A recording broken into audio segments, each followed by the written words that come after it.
Forward. Are Your Eyes Still Brown is more than my memoir. It is a reckoning, a reclamation, a resurrection. I don't just tell a story. I unearth my life. With breathtaking honesty and spiritual boldness, I invite you into the sacred terrain of my memory. From the sanctified stages of Pentecostal church services to the private prisons of shame, secrecy, and survival. Each page is both wound and balm, echoing the silent prayers of a boy who only wanted to be seen, and the declarations of a man who now sees himself fully. This book is a bridge between past and present, between religion and relationship, between identity and spirit. It doesn't offer easy answers. Instead, it dares to ask the kind of questions that many are too afraid to voice out loud. Questions about God, about love, about truth, about who we really are when everything that was supposed to define us falls away. I write with a prophetic tenderness, equal parts poet, preacher, and survivor. My voice carries the clarity of someone who has suffered deeply and lived to tell it, not just for my own healing, but for the healing of others who have walked similar roads. If you have ever been told you are too much or not enough, if you have wrestled with belonging or dared to believe your story could still matter, this book will find you. You will cry, you will laugh, you will pause to catch your breath, and somewhere in the pages you will recognize yourself. Are your eyes still brown is not a question, it is a reminder. Yes, you are still here. Yes, your light still shines. Yes, your story still matters. Welcome to my story. Welcome home. Introduction. I was born in 1970 in Cincinnati, Ohio. My mother, 26 years old at the time, was asleep when the air conditioner came to a rude halt and she went into labor. My mother is the eldest of 12 children. Her dad was a socialite, an alcoholic, and an abusive father. Papa's party buddies would have killed you where you stood if you told them that he hurt his bobbies. With her father's can-do-no-wrong reputation, only the imagination can truly paint the portrait of my mother's childhood. From Harlan, the Strunk clan moved to downtown Cincinnati to what is now called Over the Rhine. Years later, they moved to one of Cincinnati's outlying towns called Amelia. My father is the youngest of 12 children born in Raynell, West Virginia.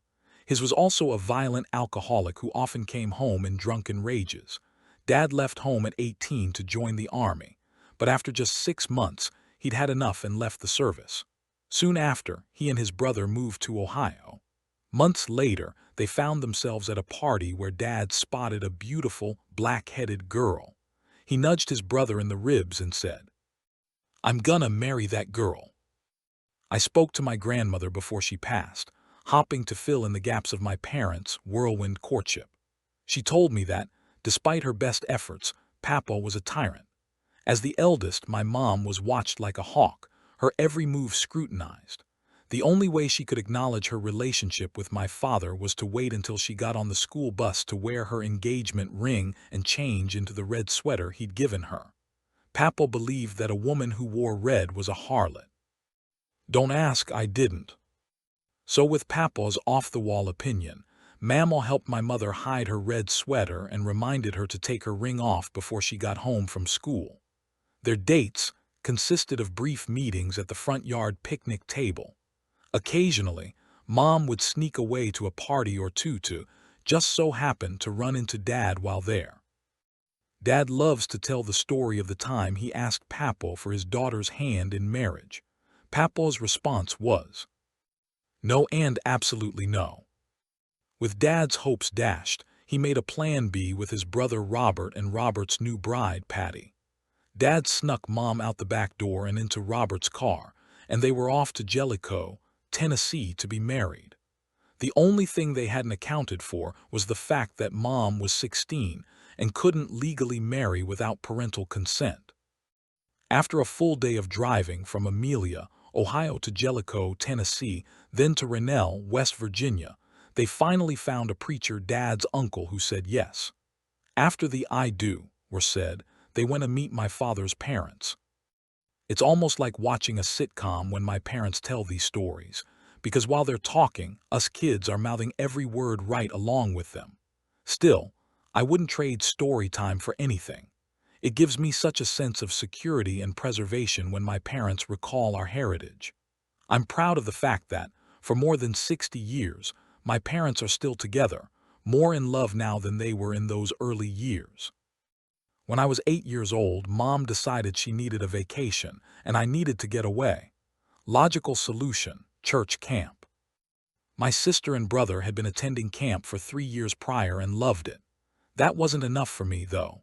I had already heard the horror stories: no air conditioners, shower houses with no shower curtains, and more than 15 people packed in a dormitory with bunk beds made from 2x4s and plywood. I was not enthused. Church camp lasted for a week. Monday, I was homesick to the point of rebellion, but by Wednesday, I was in love with the place. The camp belonged to a fellowship of churches based in Jellicoe, Tennessee, comprised of fewer than 50 churches. The denomination was Trinity, Pentecostal more specifically, the Holiness branch. Holiness was defined by an outward bearing that reflected misunderstood scriptures. These scriptures translated into a long list of restrictions. For women, the rules were rigid. It was a sin to cut their hair, wear makeup, jewelry, pants, or shorts. Men couldn't grow their hair past their ears, wear jewelry, or shorts. Prohibitions also dictated: no bars, dance clubs, or any kind of dancing, no beaches or public pools referred to as mixed bathing, no music concerts other than gospel, no bowling alleys, movie theaters, movie houses, amusement parks, or skating rinks. It was also a sin to divorce, have premarital sex, smoke, swear, or be a homosexual. Among all the don'ts, the do were surprisingly fulfilling, believe it or not. Our church in Cincinnati has relaxed a bit over the years, but like much of the church world, they remained firmly planted on the issue of homosexuality. I was one of the most judgmental, always self-centered in my faith. Every time I prayed, I would rebuke my homosexual demon and beg God to deliver me. I was always active in church. I sang solos in the choir, was a featured soloist, a bus captain, and sometimes served as an unofficial youth leader. I also traveled with my brother, who was an evangelist. I would sing with him and help drive home after long, exhausting revival services. Imagine, if you will, a typical service at the church where I was raised. The sanctuary is packed with 500 to 550 people. 3 rows of 15-foot pews stretch across the sanctuary, with 30 pews in each row. People pour in from both sets of double doors at the back. The musicians are already setting the mood with quiet worship music. Some are praying around the altar, while others greet each other in hushed tones. The music begins to pick up. Praise him, praise him. Praise him in the morning, praise him in the noontime. The pastor steps to the microphone, his voice like rolling thunder, and begins to pray. The congregation joins in, each person praying aloud, creating a wave of voices and a feeling of holy expectation. The pastor asks God to visit us that night. As he closes, the ushers have already lined up across the front of the church with offering plates in hand. The pastor would end his prayer with, "Bless the gift and giver, Amen." The musicians launch into the offering song, always the same song the choir will open with. As the last usher exits the sanctuary, the choir begins to march in, clapping and singing, filling the choir loft on the platform. From that point on, there's no telling what direction the service will take. Without boring you with too many more details, I'll just say, there was never a dull moment. My father made sure we were kept busy in church so that worldly events would never seem flattering. For more than 10 years, our weekly schedule proves that point. Monday, Royal Rangers, a Christian Boy Scout group. Tuesday, choir practice. Wednesday, youth service. Thursday, clean the first floor of the church. My family were janitors for 20 years. Friday, clean the full basement where all the classrooms were. Saturday, evening service. Sunday, morning and evening services. Yes, we were holy rollers. People in church would get so excited by what they were feeling that they would erupt into spontaneous worship. Some would run, some would dance, some would cry, some would shake. And yes, some would speak in tongues. I don't solicit people's responses to religion or spirituality anymore. I know what I believe and I know what works for me. I was there. I know what was real and I know what was hype. Some say it was all just emotionalism. If you had said that to me back then, I would have been offended. But now, I agree. Emotionalism doesn't mean fake. I believe we were created with emotions, and the majority of the time our reactions are based on how we feel. So when a person's emotions are stirred, a reaction is inevitable. It's no different than a spectator at a football game or fans at a concert.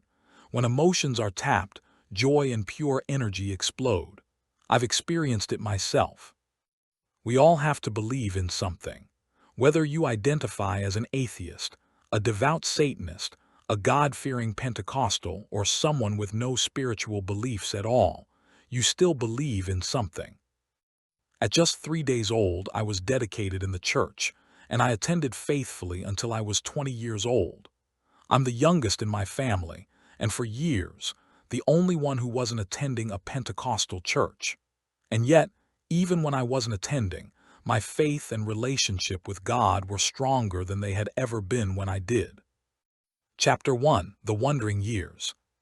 Before I ever questioned the world, I questioned myself. This chapter takes you back to the earliest days, when church was home, family was gospel, and innocence carried both light and shadow. Through childhood eyes, I searched for belonging, unaware that the questions I whispered to God in secret would shape the journey ahead. These are the wondering years, where memory, faith, and identity begin to stir.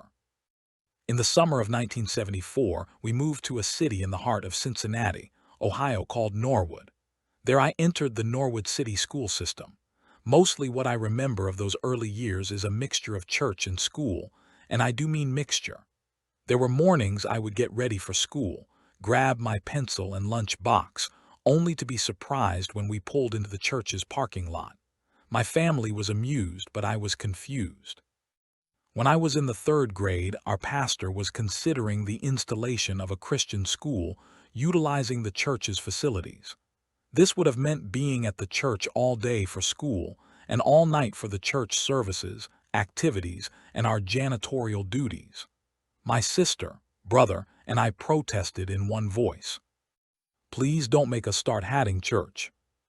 My parents decided to keep us in public school, no matter the final outcome, to launch the church into the world of private education. Our home was the 2nd and 3rd floor of a 2-family house. It was a small apartment. My brother and I shared a room next to my parents' room, and my father cleared out the attic for a very large and private room for my sister. We moved into this apartment upon recommendation of a church member. My brother, upon being saved, accepting Christ as his Savior at church camp, decided to tell our mother, who was what the church considered at the time a backslider, that he felt the call to preach. I can only describe my mother's face. It was a look of perplexity, shock, amazement, and fear. She was watching the faith that she had walked away from being born in her children. So on the spur of the moment she grinned, as if to have a novel idea, and said, "The Bible says to study to show yourself approved, so I want you to study to show yourself approved to me." From that moment until Mike was 16, he would lock himself away in our room to study the Bible and pray. When all this began, I couldn't get into our room until bedtime. Dad then converted the dining room into a 4th bedroom for me. Around that time, Dad purchased a 1979 Ford Ranger pickup truck. He was proud of the fact that we had finally become a 2-car family, but he was prouder of his truck. He built a U-shaped bench in the bed and attached long foam cushions to them and a camper cap over the truck bed, so us kids would be comfortable on our famous trips to West Virginia, 5 or 6 times a year. I don't know whose idea it was, but all 5 of us, 2 of Mom's sisters, one of her brothers, and all of their kids loaded into the truck to trek to Harlan, Kentucky to see Mammal. Imagine 11 people in a pickup truck, in the dead of winter, on a 5-hour trip from Cincinnati, Ohio to Harlan, Kentucky. I was teetering on the edge of puberty at this time. On this trip I burst through puberty's door and slammed it behind me. The reason I recall it all so well is because of the events that took place during this mini vacation. The morning after we arrived, all of us boys went down to the creek. It was unseasonably warm for that time of year. We were all skipping rocks from the creek bank when one of our uncles stepped out onto a large overhanging boulder to call us all to breakfast. When I looked up to see who was bellowing at us, there he stood with his pants and underwear down to his knees, relieving himself. In the 9 short years of my life, I had never seen another penis save my own. Right where I stood, I experienced my first erection. Looking back, it was very innocent but at the same time so foreign and extremely exciting. Please understand, what does a virginal, sheltered child know about sex? That's why I say it was so innocent. That whole event had me overwhelmed to the point of disorientation for the rest of the day. The next day we all slept in, and that evening we were all getting ready to go to Mama's church. I was still strangely excited about what had happened the day before, and I knew that I would just be bored at church, so I asked Mom if I could stay home. I was shocked when she said yes. There was never a doubt about going to church, and nobody ever asked if we were going. When the church doors were open, we were there. But this wasn't our church and we weren't at home. Also, I'm sure I obtained her permission because another of her brothers was home, and she knew I would be all right. After everybody left for church, I sat down to watch television. The weather was turning cold again, and by this time it was already dark. I stared out the frosted picture window for quite some time. I couldn't focus on the television show. All I could think about was yesterday, my uncle naked from his waist to his knees. Mama's house, at one time, was a large general store, so privacy was an issue. Walls didn't go completely to the ceiling, and most rooms were missing doors. The large, converted bathroom was at the back of the house, down a very long hallway off the back of the kitchen. If the bathroom was occupied, you were to push one of the kitchenette chairs at the start of the hallway. My mind kept racing, so I turned off the television and went to the bathroom, and there was no chair. When I rounded the corner to the bathroom, there lay my uncle in a tub of steaming clear water. After all of the serious pondering only moments before, all I did was stop in my tracks and look him over from head to toe. "I'm sorry, I didn't know you were in here," I said in quiet monotones. My eyes were fixed on his dark, wet body and where his tan line began, that was made bold by the hot water. He said, "That's all right. If you gotta take a leak, go ahead. It won't bother me none." When I opened my pants, I discovered the same erection that I had only yesterday. I looked at his face, and I know he could see the embarrassment on mine. He chuckled. He saw his nephew's predicament and that I was panic-stricken, so he asked me to sit down to talk. He sat upright in the tub and reached to pull the lid down on the toilet. When he began to move, I was startled because I was still trying to shove my hard-on back inside my zipper. I ran out of the room in defeat. And we never discussed it. One particular summer day shortly after our trip to Harlan, I found myself alone in the pool with the neighbor's daughter. That was very unusual because usually there were 15 to 20 kids there. That day, though, it was just us. She dared me to take my trunks off and walk around the deck. I didn't think twice. Off came my trunks, and I performed what I thought to be a fabulous balancing act around the lip of their above-ground pool. She swam over to me, pulled me into the water and over to the shallow end. She ducked under the water, and when she came up, she threw her swimsuit next to mine on the deck and proceeded to molest me. At that age, we had no idea what sex was, but I knew it was only for married adults. For that very reason, I thought what she was doing to me was strange, but not sex. Statistically, according to psychology books I have read, because of that experience, I should be a sex-crazed heterosexual, but that physical contact opened up new ideals that I didn't know were possible. I wanted to be with boys or men. I was gaining interest more and more as I pranced through adolescence. I say pranced because I have always been feminine. As a child, it was considered being childish, but as I matured, it was obvious to onlookers that I was not changing. Our constant schedule at church didn't allow time to participate in sports activities. Oftentimes, I would blame my femininity on the lack of rough play. That excuse held up for years but was weakened because my brother was my total opposite. I had developed a best friendship with a boy from school. He was the only person outside of church that could penetrate my interest. His house was on the way home from school, so every day after school his stepmother could expect both of us. I would stay and play with him till my mother came home from work. His dad kept porn magazines in the closet next to his bed. My friend would sneak the magazines to his room and hide them so not to be caught. When he first introduced those magazines to me, my interest quickly wore off after the first one. I didn't know why, so I would just act as interested as he did. The magazines would arouse him, and that excited me. One particular visit sticks out in my mind. "You've got to see this, you won't believe it," he said with eyes bulged. He grabbed my school books out of my arms and threw them on the bureau in the front hallway. He took me to the attic door. It must have been summer, because when we closed the attic door behind us, the heat was engulfing. It was pitch black, so we felt our way up the attic steps. I had never been in their attic and had no idea what to expect. When we got to the top of the stairs, he whispered, "SHHH, stay here." I heard a creaking door from across the room, and then a dim light appeared. I discovered that where I was standing was the largest attic I had ever seen. On the opposite wall there were 4 doors that stood side by side, and there were toys piled as high as I stood.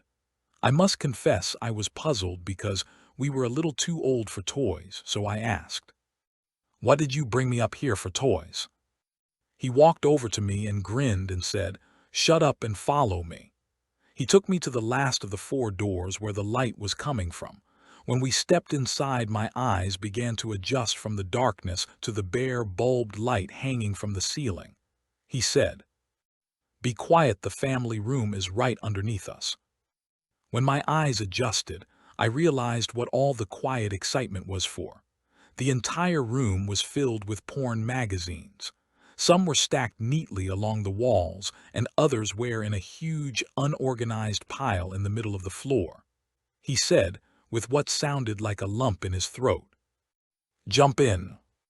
I thought to myself, "Oh great, now I have to act like I'm enjoying more naked women." Without a word, I thumbed through the first few magazines with the enthusiasm of a scholar reading Curious George. I was instructed to stack the magazines back in the corner of the room as I finished. After what seemed like an eternity of the same pictures over and over again, something caught my eye. Among the bra and panty sets, lipstick, and big hair lay a cover of a magazine that was different.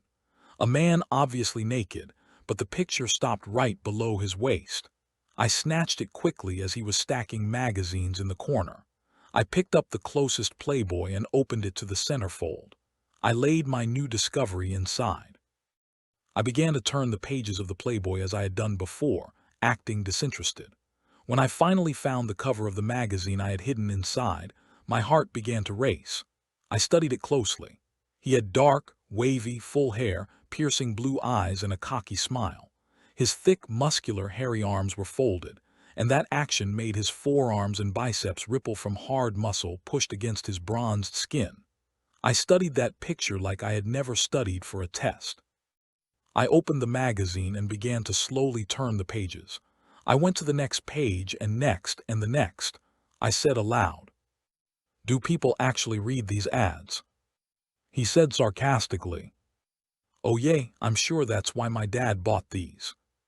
I thought to myself, I'm sure he didn't buy this one. I got to the first spread. It was the man on the cover, only this time he was fully exposed. My heart that had been racing moments before was now pounding. I turned the page and my palms began to sweat. By the next page I was breathing heavy. By the next page I was adjusting my zipper. When I got to the next spread, my heart was pounding so hard you could see it through my t-shirt. When I finally finished, I closed it up and laid it behind me. I looked through the rest of the pile to see if I could find more of my magazines, but no such luck. My friend stood with his arms loaded with more magazines to go to the corner of the room. I grabbed the magazine that I hid behind my back. I pulled out the one that I had hidden inside. folded it long ways, and shoved it down the back of my pants. I kicked the Playboy that I had used for camouflage back to the pile. I said quickly and in one breath, "Gotta go, I'm sure Mom is home now and wondering where I'm at. See you tomorrow, bye." I backed out the door to the top of the staircase. I dashed down the stairs and darted out the door and ran all the way home. I don't know why I ran, but I took my forbidden discovery and hid under the back porch for hours. My friend and I would frequent the major square department store magazine rack often. He would look through his kind of magazines from the top shelf, and I would look through mine. He never questioned my choices. In fact, when I visited his bedroom for our porno brigades, he would have some of his stepmother's magazines stowed away for me. During those wondering years, there were brief glances in the locker rooms after gym class, bare-skinned glimpses in the shower house at church camp, and quick but sensual encounters in my twin bed after Saturday evening church services. The first of those encounters were just a lot of pretend sleep. The pretend sleep was fine with me as long as I got to touch or be touched. I could never tell if their interest ebbed due to physical attraction, or the "you scratch my back, I'll scratch yours" notion. No matter, I was having too much fun to care. Chapter 2. Wandering right along. School was my part-time job, and church was my full-time job. I resigned myself to the conclusion that nothing else mattered except church. The only thing I needed to do was be there every time the doors were opened. I was a member of the Melody Makers Children's Choir at school and the Abundant Life Children's Choir at church. The Melody Makers were famous for their rendition of "Ease on Down the Road" from the musical The Wiz. But my greatest achievement was being a member of the Abundant Life Children's Choir. My second year of church camp, I accepted Jesus Christ as my personal Savior. I got saved. This experience was not only memorable but one of the proudest moments of my life. I knelt at a makeshift altar in the camp cafeteria and asked Jesus into my heart and to forgive me of my sins. After a lot of tears and thanking God, we were back in the dormitory sharing what we had experienced during devotion time. Although I couldn't fully realize the importance of my decision at the time, our dorm counselor made a statement that opened my mind to the deepest depths of my 9-year-old understanding. "You are now starting on a lifelong journey, and the road you have chosen ends at the throne of God." I can't remember the events of the next 2 days, but Friday was a momentous occasion. My parents came to the final service, as did most others. The camp director asked everyone who had been saved that week to stand. Among the 80 or so young people who stood, so did I. I turned to see if my parents were watching and saw my mother and father with tears running down their faces. I had never felt such acceptance. With my newfound salvation, I discovered that I was a child of God. Instead of just being a bystander at church, I could comprehend what was happening. When parishioners would shout, "Dance in the Spirit," I knew why it was happening, not just that it was happening. I could finally relate to the scripture that said, "A new creature in Christ." But with that new insight, I also discovered that my attraction to the same sex was considered a sin. I was devastated. There were many words we weren't allowed to use in our house.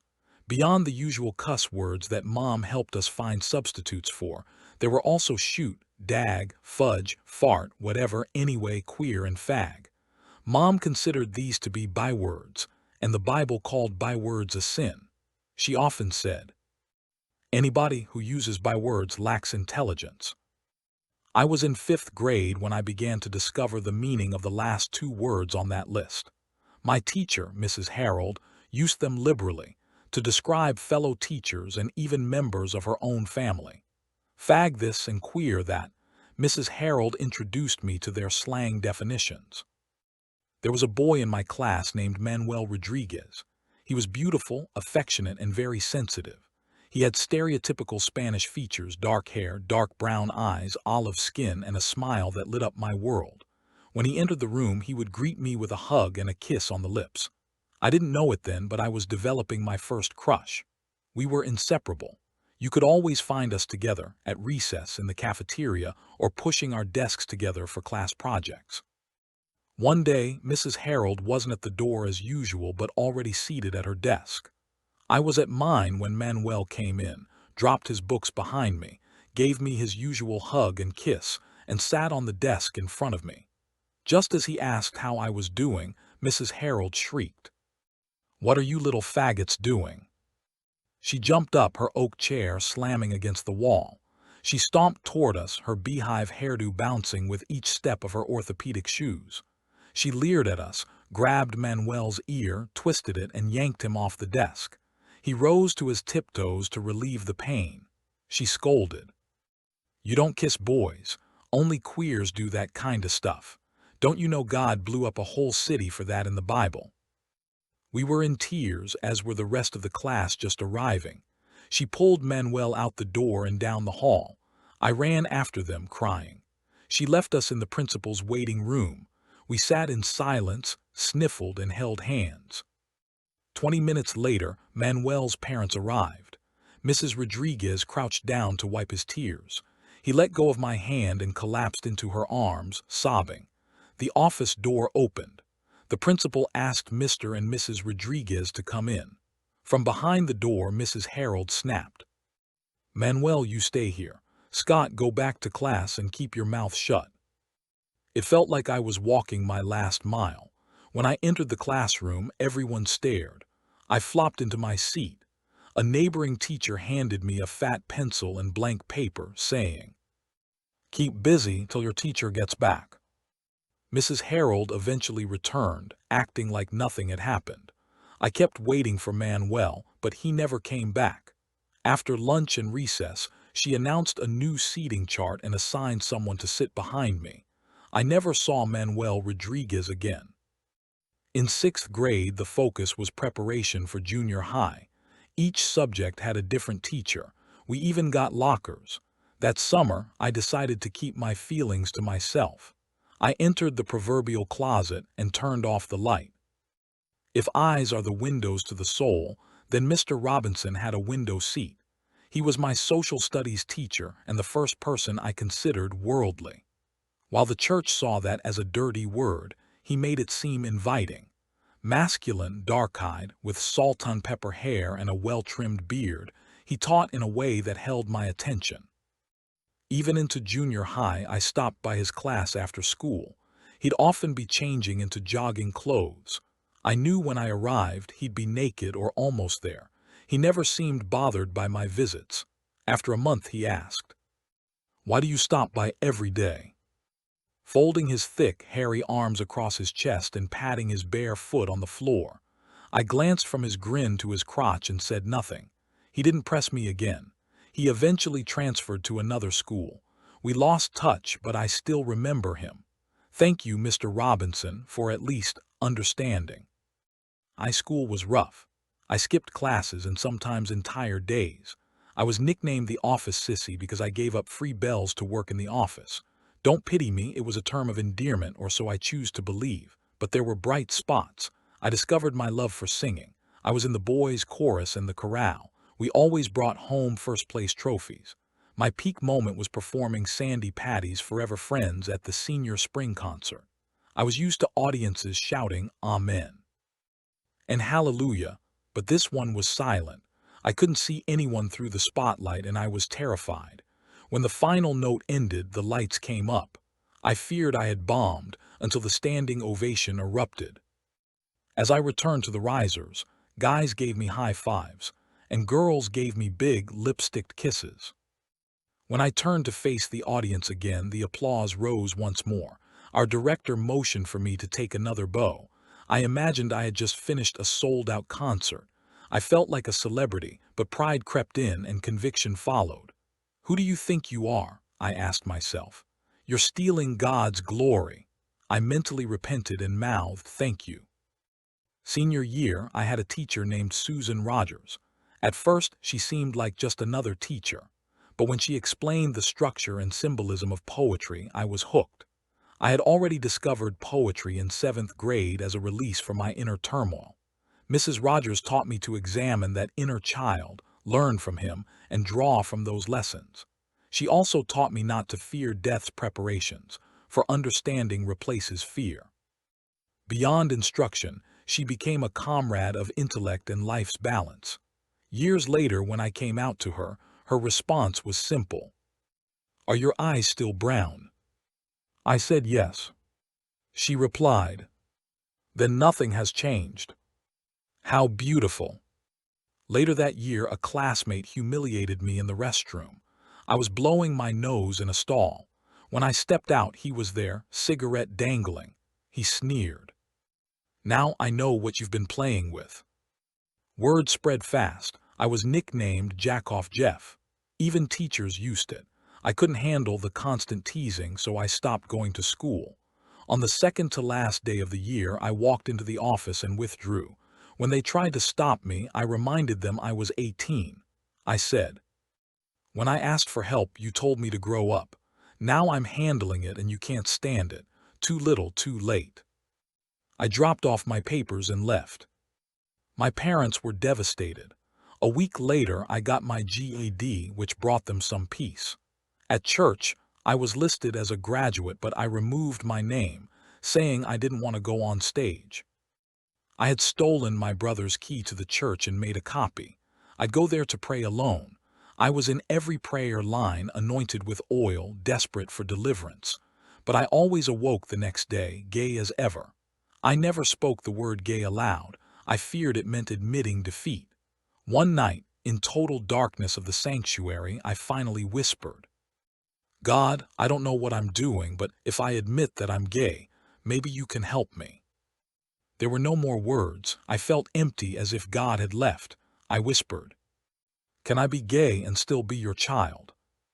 Then I heard the church doors open. My friend stood there. "How long have you been here?" he asked. I said, 2 hours. He said, "I've been watching for 20 minutes through the glass. There was a light around you while you were praying. It lit up the whole corner." I hadn't seen anything. He asked, "What are you praying for?" I said, "I can't say." He responded, "After seeing that light, I think you got your answer." I didn't agree, but I nodded. I kept those private prayer meetings going. I kept praying for deliverance and just spent time with God. My voice grew stronger. Churches noticed. I was asked to sing at revivals, services, and even on public cable access. Through all the revivals, TV spots, prayer lines, and long nights alone with God, I only learned one thing: how to ask. Growing up in the Manning household was not much different, I'm sure, than growing up in any other family. My earliest memories are sitting in my car seat next to the fireplace. I would watch Dad set the breakfast table. He would dart in and out of the bedrooms, waking everybody for breakfast and to get ready for church. As far back as I can remember, Dad has always been devoted to his family and always worked with his hands. When he and Mom were first married, he held down 2 full-time jobs. He would come home from his second job, eat dinner, and lay down on the living room floor to get 2 hours of sleep. Mom would have breakfast ready. Dad would get up, eat, and go to his first shift job. Mom and Dad loved to reminisce about those early days. Mom said that it was a relief to run a household for 2 rather than her immediate family of 12. They didn't have much, but they were happy. They had dishes enough for 2 and a small but cozy apartment in Amelia, Ohio. Mom discovered she was pregnant after she miscarried her first child. There was not much mourning since she never got to experience the joy of knowing she was pregnant. The news of my mother being pregnant with my sister 2 months later cooled Papa's anger enough to put away the gun he had been hunting my father with. Probably the fact he wanted to ensure that his first grandchild was taken care of is why Papa offered Dad a job. He offered enough pay that Dad was able to quit his other 2 jobs and spend more time with Mom and their newborn. A year later, my brother was born. My mother said that my sister was a joy, but my brother, on the other hand, was more than a handful. He was born with asthma. When he grew into a toddler, not only was he asthmatic, but he was also hyperactive. Mom was at her wits' end. After being in and out of the hospital and many sleepless nights with my brother, my father made the confession that he wanted another child. After she began speaking to my father again, Mom confessed that she too wanted another child, but she also wanted to wait. So 3 years later, I was born. On the rare occasions that my parents were able to get away, Mom's youngest sister would babysit. When my parents arrived home, our aunt would be in tears because my brother would be shooting around the house like a flea in a full cowboy costume, chasing Indians. My sister and I would be fast asleep in Mom and Dad's bed. We were a happy family, all five of us. Dad was able to spend more time with us in the winter because that was the slow season for his construction jobs. We attended the now-defunct Olive Branch Church of God in Amelia, Ohio. This church was part of the Cleveland Assembly. All I can really remember about that church was the fact we were the janitors there, and if we weren't at home, we were there. We moved to Milford, Ohio on Mohawk Trail. After we moved there, Mom quit going to church with us. I didn't understand and wanted to stay with her, but she insisted we go with Dad. She would help Dad get us ready and into the car, but she didn't go. My mother's Aunt Grace owned the apartment complex where we lived. Aunt Grace, her husband Clyde, and Grace's mother lived in the building across the street from our basement apartment. I remember Mom trying to maneuver our huge station wagon down the narrow alleyway to park in the lot behind our building. She would tell us kids we could only play around the back because she didn't want her family to know we were home. Mom and Dad said, "There's only one thing worse than renting from family, and that's renting from no-see family." Mom's grandmother, who we were only allowed to call Mom because she said she wasn't old enough to be a grandmother or great-grandmother. So we would sneak and call her Grandma Mom, heard that our church was going through some difficulties and that my father was in the market for a new church. She secretly called her ride to church and told them she didn't need a ride anymore. Grandma Mom then called Dad to say that her ride couldn't come and get her anymore. Dad, feeling obligated to give an old lady a ride to church, started taking her. Thus, my father found his new church home at Town Street Church of God. The only problem was that the church was over 45 minutes away, and Grandma Mom wasn't offering gas money. After several months of attending, Dad became close to a man in the church. He told Dad there was an apartment for rent 2 doors down from his home in Norwood. Mom was all for the move. It would have meant our liberation from renting from her family, and Dad was glad the apartment was 5 minutes from church. I don't remember the move itself, but I do recall telling my mother I had never seen a lady as big as our new landlord. I was punished, and that was my first lesson about tact. Since we Pentecostals didn't dance, that eliminated the teens from attending dance activities at school. The youth leaders saw that the kids were feeling constrained, so they collaborated and came up with a formal Valentine's banquet. This banquet was a prom of sorts. This would allow the young people to be involved and keep their attention away from worldly events. At the end of each banquet, the young people would vote for teen king and queen.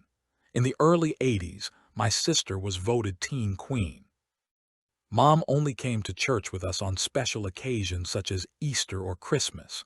She enjoyed the choirs but didn't enjoy the preaching, so she made sure she would only come to special programs when there was no preaching. Mom wanted to come to the king and queen coronation, but the coronation was only going to last for a moment, and service would resume afterward, so she decided not to go. Mom then received a call from the youth choir leader. She was a spiritually solemn lady who didn't say much, but when she did, everybody listened. After their conversation, Mom started getting ready for church. During the coronation for teen king and queen, Mom sat with a wide smile from ear to ear. The pastor called my parents and the parents of the king for pictures. This was customary, but he placed a twist on this tradition by asking both sets of parents to say a word about how proud they were of their children. He said it was a rare event to have Pat Manning at church at all, so he was going to take advantage of the situation by having her on the platform. The parents of the king testified with tears of pride, as did my father, but when they handed the microphone to my mother, the people were on the edge of their seats. The reason being, my father had been attending the church for several years, but the people never got a chance to know my mother. Mom took the microphone and had them rolling in the aisles. She in no way referred to this as a church function, but she did acknowledge all the help my father received from the mothers of the church with their kids. The service resumed with all the normalcy of a typical town street Church of God service.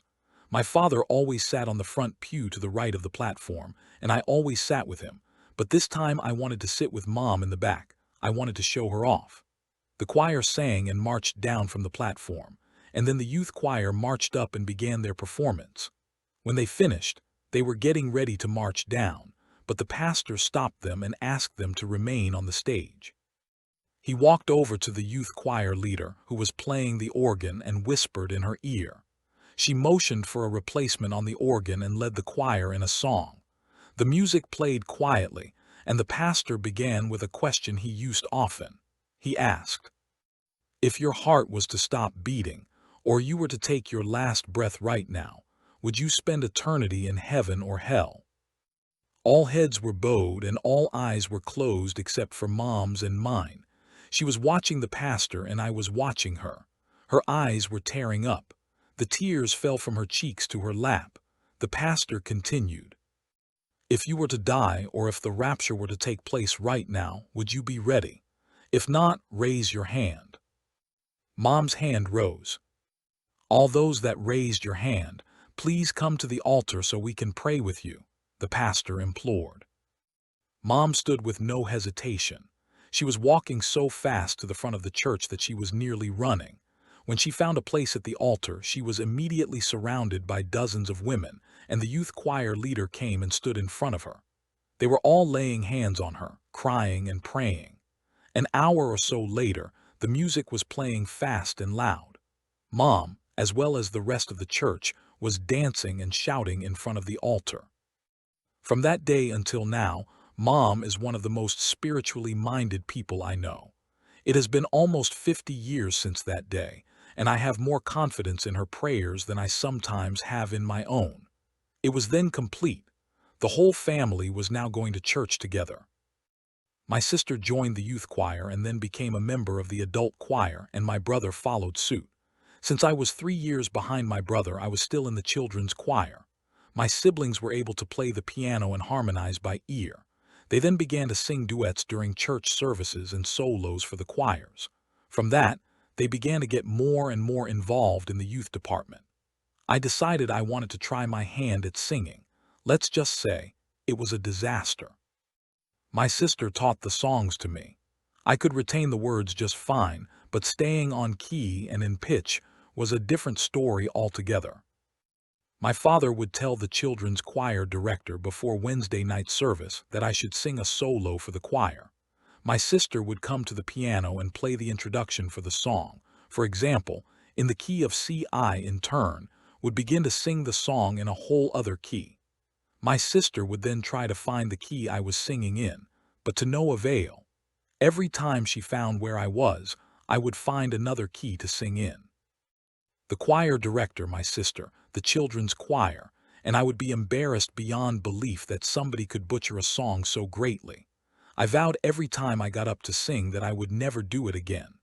The following youth service would roll around, and there was my father telling the kids' choir leader I should sing again. When I finally mustered the courage to tell her no, my father would let me know that when an adult tells you to do something, you jump. I would then be punished. So I continued to humiliate myself for a couple of years, while my sisters' and brothers' talent and popularity as singers grew.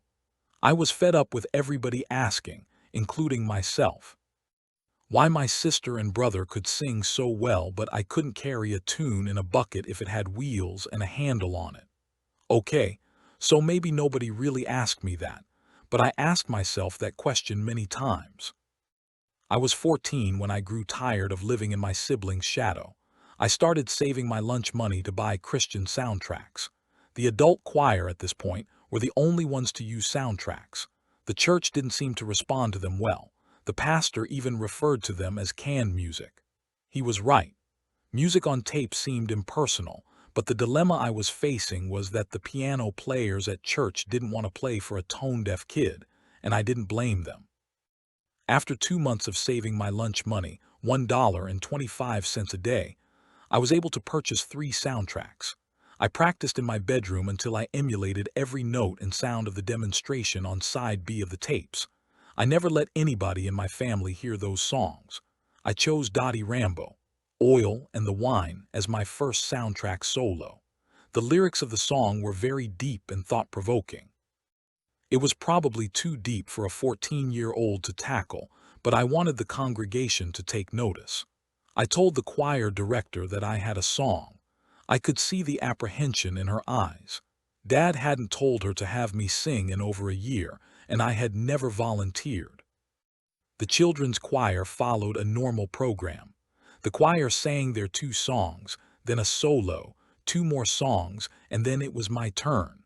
The children's choir leader turned and faced the microphone and announced, "We have a solo from a young man. We haven't heard from in a while, Soctt Manning." After her monotone, grim introduction, I walked down to the microphone. I had already informed the soundman I was going to use a soundtrack, so he had it cued and ready to go. My sister walked to the piano, assuming she was to play for me. She didn't know I didn't need her that night. As she approached the piano, she stared at me with a look of puzzlement, as if asking what I was going to sing, partly because we hadn't practiced anything in months and partly because I hadn't given her notice. I looked to the soundman and nodded.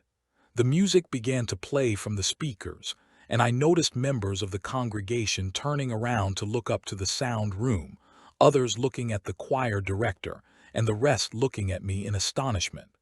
I began to sing the first verse of the song. A sea of voices passed their cry upon my slumbering ears. The sound of pain and broken hearts was more than I could bear. I looked over the congregation and there was a surprised look on their faces. Some sat with their mouths hanging open. When I got to the chorus, the people began to rise from their seats with their hands raised in worship. I sang, "Oil and the wine, healing divine. The oil brings the gladness, there's life in the vine." The pastor let out a sharp, "Oh yea." Oil and the wine, healing divine. We are servants of mercy, pouring oil and the wine. I looked to my mother. She was always my sound monitor. She would let me know if I was singing too loud and when I should back away from the microphone. But she was on her feet with her hands raised in the air, tears running down her face, lost in worship. There was an interlude of music between the first chorus and the second verse. I turned to look at my sister, who was still sitting at the piano. I wanted to know if I was still on key. She touched her index finger to her thumb to give the OK signal, so I continued. How long can we walk on by pretending not to see? The beaten, bleeding, dying, helpless in the streets. We judge this sad misfortune, but rarely take the time to reach down in sweet compassion, pouring oil in the wine. By the beginning of the second chorus, the rest of the congregation, amazed that I was still on key, were worshiping and basking in the Spirit. I sang the last chorus and ended the song, then walked back to my place in the choir loft behind me. My stomach was so shaken from nerves that I had to sit. Everybody was still on their feet clapping and worshiping. The pastor walked up to the pulpit, took the microphone, and asked the people to continue praising the Lord and to think about the words of that song. After 20 minutes of praise and worship, the children's choir finished their songs. I was so shaken from the overwhelming response that I didn't know what to do with myself. I walked down off the pulpit with the rest of the choir. While they were being seated, I headed for the back door, then straight outside. I needed some air. When I walked back inside, the pastor was giving an altar call. My sister was still at the piano, playing the melody of the song I had sung earlier. I sat on the back pew for the rest of the service. When church was over, I darted up to where Mom was sitting. I wanted to be where she was because everybody would have passed where I was sitting, and I didn't want to hear comments on the song, complimentary or otherwise. Mom grabbed me, gave me a big hug and said, "Where did you get that big voice from?" I said, "I've been practicing." She said with a laugh in her voice, "You sure have." Everybody was gone and we remained to clean as usual. Dad hadn't said a word. I was emptying the book racks on the backs of the pews, picking out tissues and gum wrappers. My brother wasn't there that night because he was preaching somewhere in the bowels of Kentucky. My sister was on the platform with a dust rag in her hand, dusting the stage furniture. She said, "Scott, where did you get that song from? It was great." I didn't want to tell her I was saving my lunch money to buy soundtracks, so I didn't say anything. Dad spoke up. "Answer your sister." So I confessed. Dad asked, "What have you been doing for lunch?" I said, "I've just been toughing it out." He said, as if scolding me, "If you want to get more soundtracks, let me know, but stop saving your lunch money." Dad has never been given to frugal compliments, so I took his statement as approval. The following Saturday night service started as it always did. There was a guest speaker that night, so the pastor cut the song portion of the service short to allow plenty of time for our guest. He called on his daughters to come sing and said, "Scott, get that song ready that you sang Wednesday night." My stomach sank. When I took my turn, the response was just as great as it was 3 days before. Word began to spread. My brother came home from his revival and told us of a rumor stirring around the assembly about a new singer at our church. Mike looked at me and said, "If you're not careful, I just might take you on the road with me." I was floored. At camp in the following months, I was called upon to sing solos for the choir and to be a featured soloist. I was finally being noticed, however. I had been called Mike's little brother for so long that people didn't try to remember my name. Before church camp the following year, I took my last 2 paychecks from my former job and went shopping for camp. While shopping, I discovered a t-shirt shop. I went inside and came out with a bright red t-shirt that read across the chest, "My name is not Scott, it's Mike Manning's little brother." My family was not pleased with the shirt, but I was bound and determined to wear it at camp. The Monday camp started, I showed up with my new shirt on.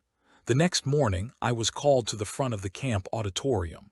The camp director was going to announce that Scott Manning was a new soloist in the camp choir. The announcement began, "I want to welcome a new soloist to the choir." At this point, I began to nervously smile because I thought this was going to be the highlight of my entire year. The director pointed to me and said, "Mike Manning's little brother." I laughed, the people laughed, and my shirt got even more attention. When the choir director called me to the piano to sing my first solo, she pointed at my shirt, smiled, and told the camp director, "That shirt is going to have to go. He's got a voice now." The family was beginning to realize that this little kid was not so little. Even though my brothers and sisters' talent was still impressive, I was being noticed. I was no longer the little brother. Chapter 3: Time to Grow.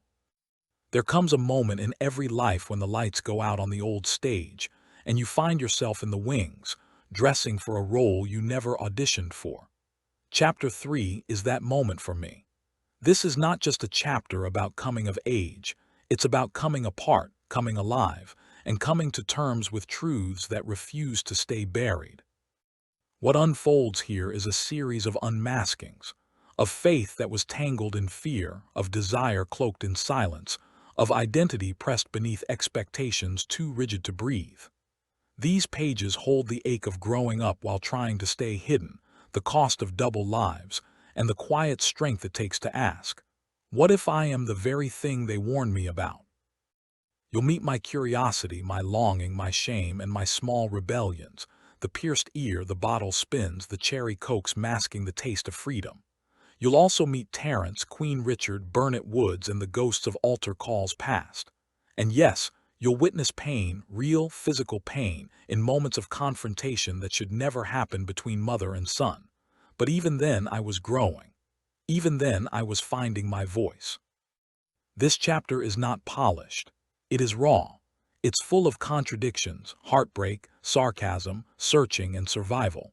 It's also full of music, the kind that plays through stereo speakers on living room floors, in the background of confusing first touches, and in the front seat of cars driven by men who never planned to love you right. If chapter 2 was a mirror, then chapter 3 is the magnifying glass. Every line sharper, every truth harder to ignore. But in that heat, I found clarity. And while I didn't yet have all the answers, I was finally brave enough to start asking the right questions. This is what it looks like to grow. Messy, beautiful, necessary. Time to grow. Encompassed about by those greater than I. Consumed by the dream that I one day will shine. Hailed great by those with no thought to compare. Hammered strong with critique by those already there. Once great, twice down, it's a fight with no end. Aggravated with tiptoe, trying hard not to offend. Weary with upholding man's doctrine, I'm told. While Satan stealing spoils from men of God that did fold. It's a constant search for that prophetic word. The line that will impress and still be absurd. Obsessed with opinions, those that praise my work.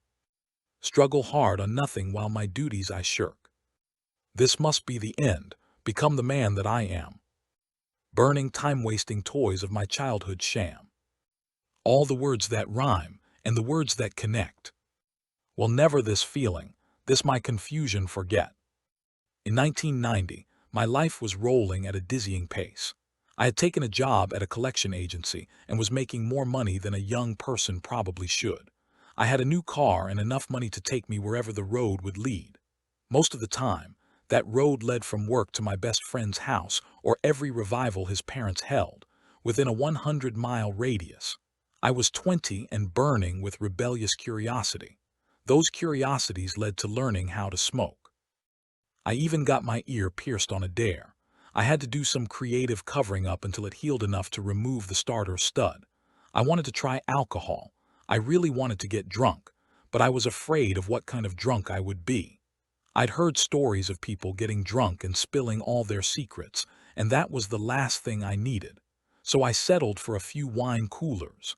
None of the things I'd been missing all those years turned out to be what I expected. One Saturday evening, I picked up my best friend for church.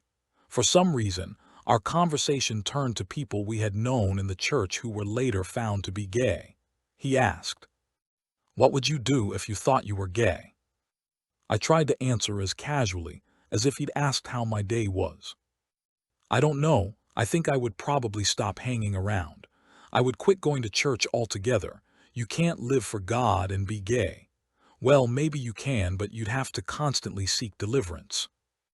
It was an unusual conversation, but since we talked about everything, I dismissed it as just that. At that point, I was more confused than I had ever been. If girls weren't throwing themselves at me, their parents were, as if it were a race and first prize was to be my bride. I was a young man raised in the Pentecostal movement. I was saved at 9 and filled with the Holy Ghost at 12. I had sat under some of the greatest preachers that ever graced church pulpits, but I felt like I was in hell. The only way I can describe the emotional pit I was in was like a wet wool blanket wrapped tightly around my entire head. I remained a virgin, out of both convenience and lack of preferred opportunity. It was expected for a church-bred child to remain a virgin until marriage, but there was no girl I wanted to spend the rest of my life with. I felt hopeless. My unmistakable femininity was attracting closeted married men bold enough to make a move. 2 pastors propositioned me. They both told me I could be delivered if I slept with them. I was flattered, and so physically aroused that I spent most of the time in the bathroom masturbating my brains out, but somehow I managed to abstain. Finally, my closet door began to creep open. My new sister-in-law introduced me to her male cousin when she and my brother were dating. By introducing us, she was unlocking my closet door and handing me the key. Rob didn't become a best friend, but a guide through the maze of church homosexuality. Granted, he wasn't the best guide, but he was all I had. So I lovingly called him my cousin-in-law and kept him separated from my church and family. She told me years later that she knew exactly what she was doing. I could sense he was also gay. When we were together, I felt like I could unwind the mental bonds tightening in my mind. Late one evening after church, Rob took me to meet a friend of his, whose mother was out of town to spend the night. We slept on the living room floor next to the stereo, listening to a easy listening station. We talked for a while and I dozed off. I woke to the most curious sensation. He was fondling me through my spandex shorts I was wearing for pajamas. I was scared and at the same time felt like I was floating on air. I remember the soothing music in conjunction with his touch. I also knew that any minute his friend could storm into the living room and throw us both out of the house. To my surprise, I found out the next day that the entire evening was a setup. They both knew I was gay and assumed I needed some help discovering my sexuality. I didn't move the entire night. Well, maybe I squirmed a time or two. I tried to lie as still as I could, mostly out of fear that the rapture was going to take place at any moment. The next day was awkward. He finally began to talk to me about what had happened the night before. I was so embarrassed I could hardly keep eye contact. Even though I stumbled over my every word, I felt like the weight of the world was lifting off my shoulders. I moved into my first apartment next door to the house I grew up in. I was making enough money to cover rent, car note, utilities, and a shopping spree every weekend. I was beginning to feel like an adult. This newfound freedom was both new and terrifying because I had to conceal what felt like a split personality. No wonder so many gay young people feel like suicide is the only way to stop the madness. The strong will and self-love I was raised to have is the only thing that kept me from taking my own life. I left the church I had been raised in and started attending the church my best friend's parents pastored. It amazed me that my life was becoming my own. I was attending my own church, had my own apartment, my own car, and a best friend. One night I came home late and the full realization of all this sank in. I walked in the door leaving the light off and hung my coat in the closet. I turned the TV on and turned the sound all the way down. I crept through the kitchen to the bathroom. When I returned to the living room, I stopped in my tracks. I said aloud, "Who am I being quiet for? This is my apartment." I kicked my shoes across the room next to my bed, turned the TV up, and ate a late-night snack of cold pizza. I had nobody to answer to. All my bills were paid, and I came and went as I pleased. I was happy, yet unsure of where this new emancipation would lead. I often had the young people from church over every weekend for pizza parties or just to hang out. When they left, my best friend and I would sit out on the veranda, the fire escape, to smoke and talk about everything, from our desire to sing professionally to wanting somebody to love to what we were going to do next Saturday night. After church one night, I had some friends over. I made the confession that I had never played Spin the Bottle. The company was two of my ex-girlfriends, a best friend of theirs, my best friend Chase and Mike, the drummer from the church, and myself. Chase filled his glass with the last of the cherry Coke and said, "Scott, it's your apartment, you go first."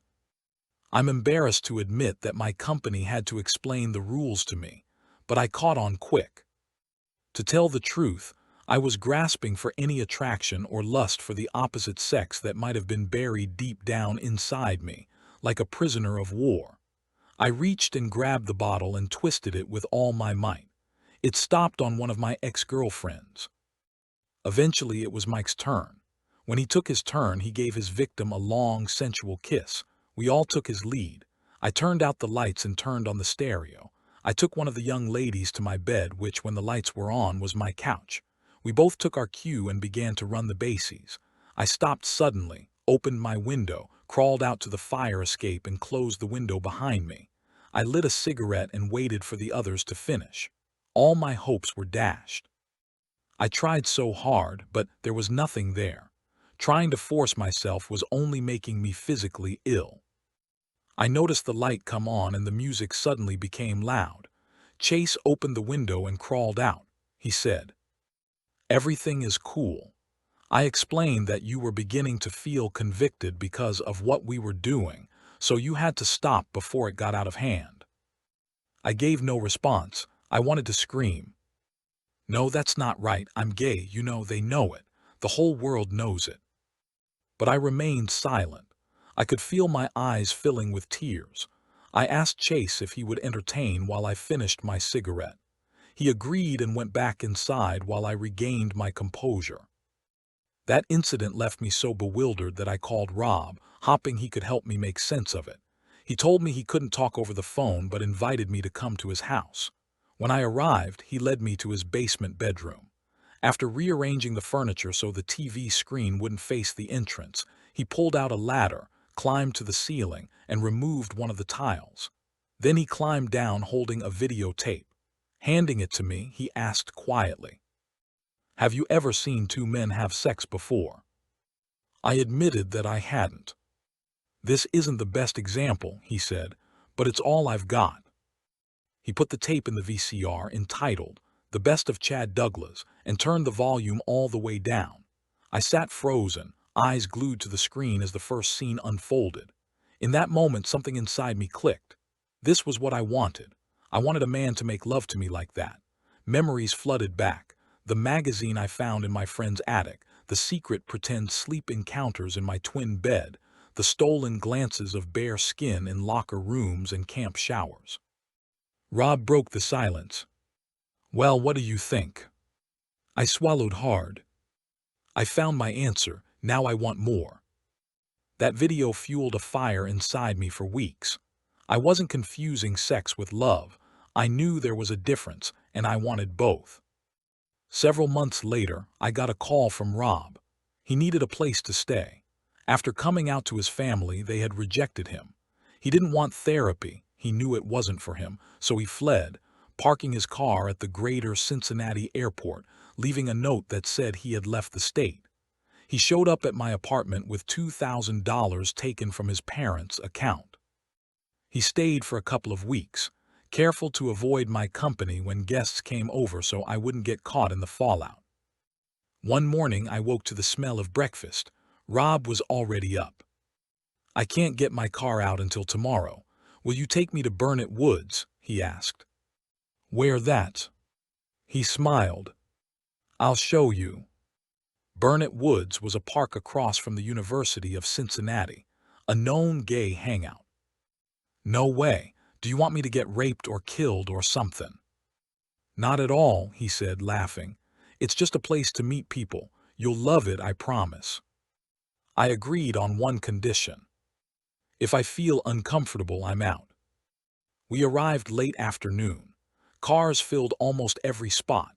Groups of well-dressed, good-looking men gathered at picnic tables. It was nothing like the nightmare I'd imagined.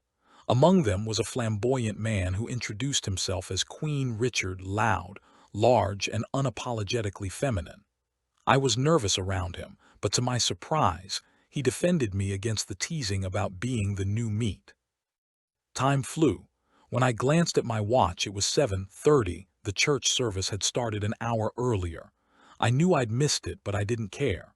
3 men took an interest in me, showering me with compliments.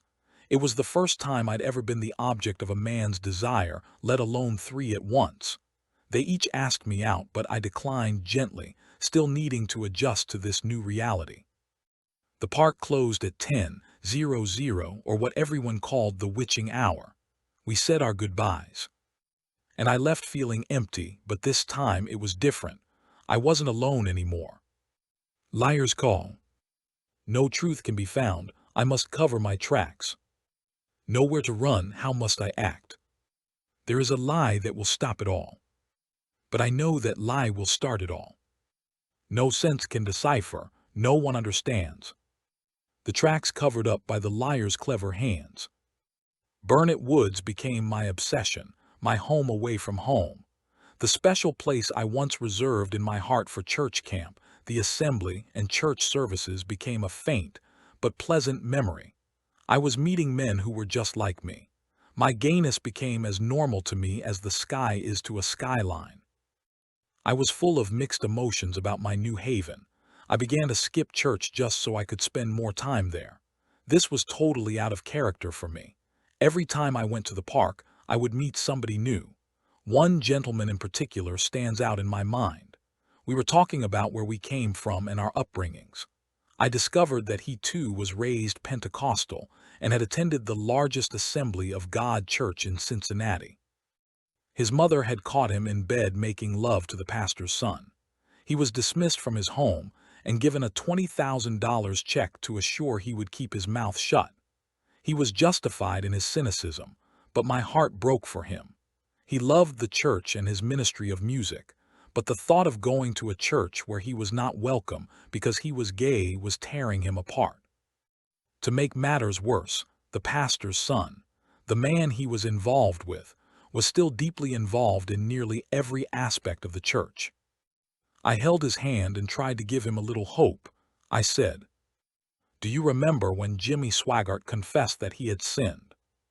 He nodded. I was hurt, so much so that I missed 2 days of school, but it was then I realized that he was just a man. I decided then that nothing any man ever does can change my mind or my heart about what God has done for me. God is perfect, but we are not. He smiled and said, "True. Wipe your eyes and begin to live for Him." He asked, "What do you think about God hating us?" God doesn't hate us, just what we're doing. There's a big difference. That was the first time those thoughts truly washed over me. I was expressing what had plagued me for the past 13 years. It felt almost therapeutic to help somebody balance their relationship with God and their sexuality. But after talking with the young man at the park, I felt as though I had sinned. I was trying to pull someone up from despair while standing in my own abyss. The accusing question kept rolling around in my head. Who do you think you are? The guilt I heaped on my mind was so heavy that it began invading my dreams. One dream unfurled vividly. The church was just winding down from one of those up-and-jumpin' services. The pastor was singing, "Glory, glory, hallelujah," since I laid my burdens down. The musicians were tired and the singers were making their way to their seats. The young people were still gathered around the altar. The focus of attention was on me. I was on my knees, crying, overtaxed and covered in sweat. My mother was sitting on the edge of the pulpit next to me, patting my back. This was not an unusual scene. The pastor signaled the musicians to play quietly and said, "Scott, come on over here and testify about what God is doing in your life." I pulled myself up from my knees and the crowd parted as I walked to the platform. The pastor handed me the microphone, but I was at a loss for words. I began to cry again. I heard the mothers of the church say, "Go ahead, baby, God knows, and touch him, Jesus. And it's okay, baby, take your time." The pastor walked up behind me and placed his arm across my shoulders. I tried to speak through hot tears, grasping for any of the random thoughts running through my mind. As I opened my mouth, one of the elders in the front pew stood and screeched, "Homosexual, he's gay. Abomination, abomination to God." The pastor pulled his arm away in a flash. I was so horrified I couldn't close my mouth. The pastor reached past me to the podium for the bottle of olive oil, which was always readily available. People began rising from their seats, moving toward me on the pulpit with hands outstretched, praying. What sticks out most in my memory was the pastor's voice above the noise of the crowd. "Satan, we rebuke the homosexual demon that has possessed this young man." I looked past the crowd and saw my mother and father on the front pew with their faces buried in their hands. I woke up in my bed, in the blackness of the night, ears ringing from my heart pounding in my throat. That was the first of many haunting dreams. I tried to analyze each one, picking them apart with my limited knowledge of dream interpretation. I compared them with sermons I had heard all my life. Every answer I found was the same as what I'd been told from the pulpits: sin. In 1986, during church camp, there was a young man named James. We were told before he arrived that he was gay and to stay away from him because he was possessed. When I saw him for the first time, I was frightened and appalled. I had never knowingly seen another gay man, and I had only heard rumors about him. His appearance was disheveled, possibly the result of poverty or lack of self-care. His hair was unwashed and plastered with hairspray, styled into a dude that was a cross between Elvis and a televangelist. He had a wide smile revealing black and green teeth. He liked to gesture as he spoke, drawing attention to his long, yellowed fingernails. I would watch him from across the tabernacle, the cafeteria, or the campgrounds. I can only attribute my fascination to the fact that he was gay, and that I thought I might be too. I reasoned that if being gay meant being like James, then I wanted no part of it. I internalized all of my newfound, misguided data into my pile of mental stereotypes. I was reminded of James when I saw the latest fashions and well-groomed young men I was meeting at the park. I dismissed the James factor along with the stereotypes linking gay men to deviants, sexual predators, spiritual blindness, and child molesters. I knew then that the park was not the best example of being gay, but it was all I had to go on. I began asking questions of some of the older men I met. It started to become a quest for answers. One man asked, "Are you really gay, or are you writing a thesis for a college?" I realized I was overanalyzing as usual, so I backed off and began to enjoy this new life unfolding before me. I began to yearn for a relationship. Whitney Houston had released a song called "He's All the Man That I Need." That song became my personal anthem. I had given advice to straight young people confused about love and relationships. Just live your life and find out who you are. And when a relationship comes along, you can incorporate it into your life. If it's the right person, it will all work out. That sure preaches good, but when it was my confusion, there was nobody to ask. I was meeting more young men, and since I was the new meat, some showed strong interest. One particular man was Terrence. Terrence made it abundantly clear that he wanted me. I was flattered and scared at the same time. He would flirt and I would melt. He knew just what to say to keep my attention and keep me blushing. He was handsome, suave, and an incredible bullshitter, but I enjoyed the attention. I began to flirt back, which was new for me because I had programmed myself to keep my feelings in check. Terrence knew that and used it to his advantage. He asked me out to dinner. I accepted and met him at the park one Wednesday. I joined him in his car, and we were off to Jace in the Gaslight district of Clifton. We talked about everything and nothing. Dinner was wonderful, and Terrence made me feel at ease. I looked at my watch and realized I had missed another Wednesday night church service. My best friend, Chase, and his parents began to express concern about my attendance. Chase was mainly worried that I wasn't hanging out with him as much. That's when the lies began. I was separating myself from church and the church world. The separation process I was formulating was a painful undertaking. It was causing mood swings, stress-induced headaches, nightmares, and paranoia. I felt a relationship with God and church was an impossibility for anybody who was gay. It's an either-or situation, I told myself.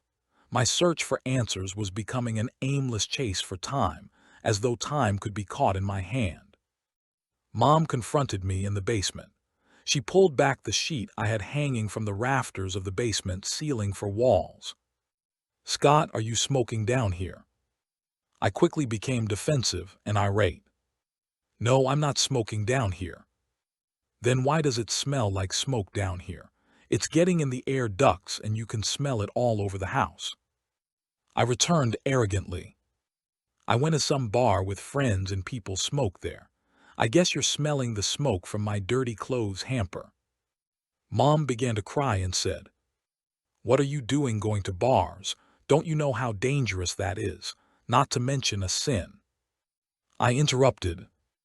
"Mind your business, please. You don't make my decisions for me anymore." She started into the classic, "It's my house, I make the rules" speech. "But it's not your house.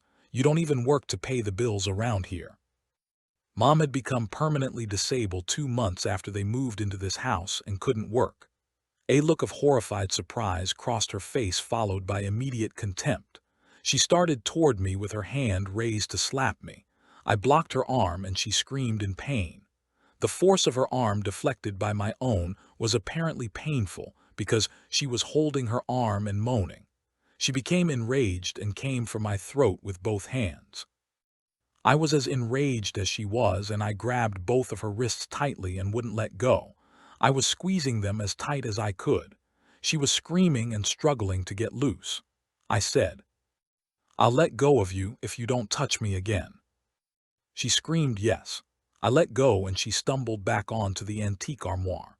She was massaging her wrist and hands that were stricken with carpal tunnel and now the pain that I induced by defending myself.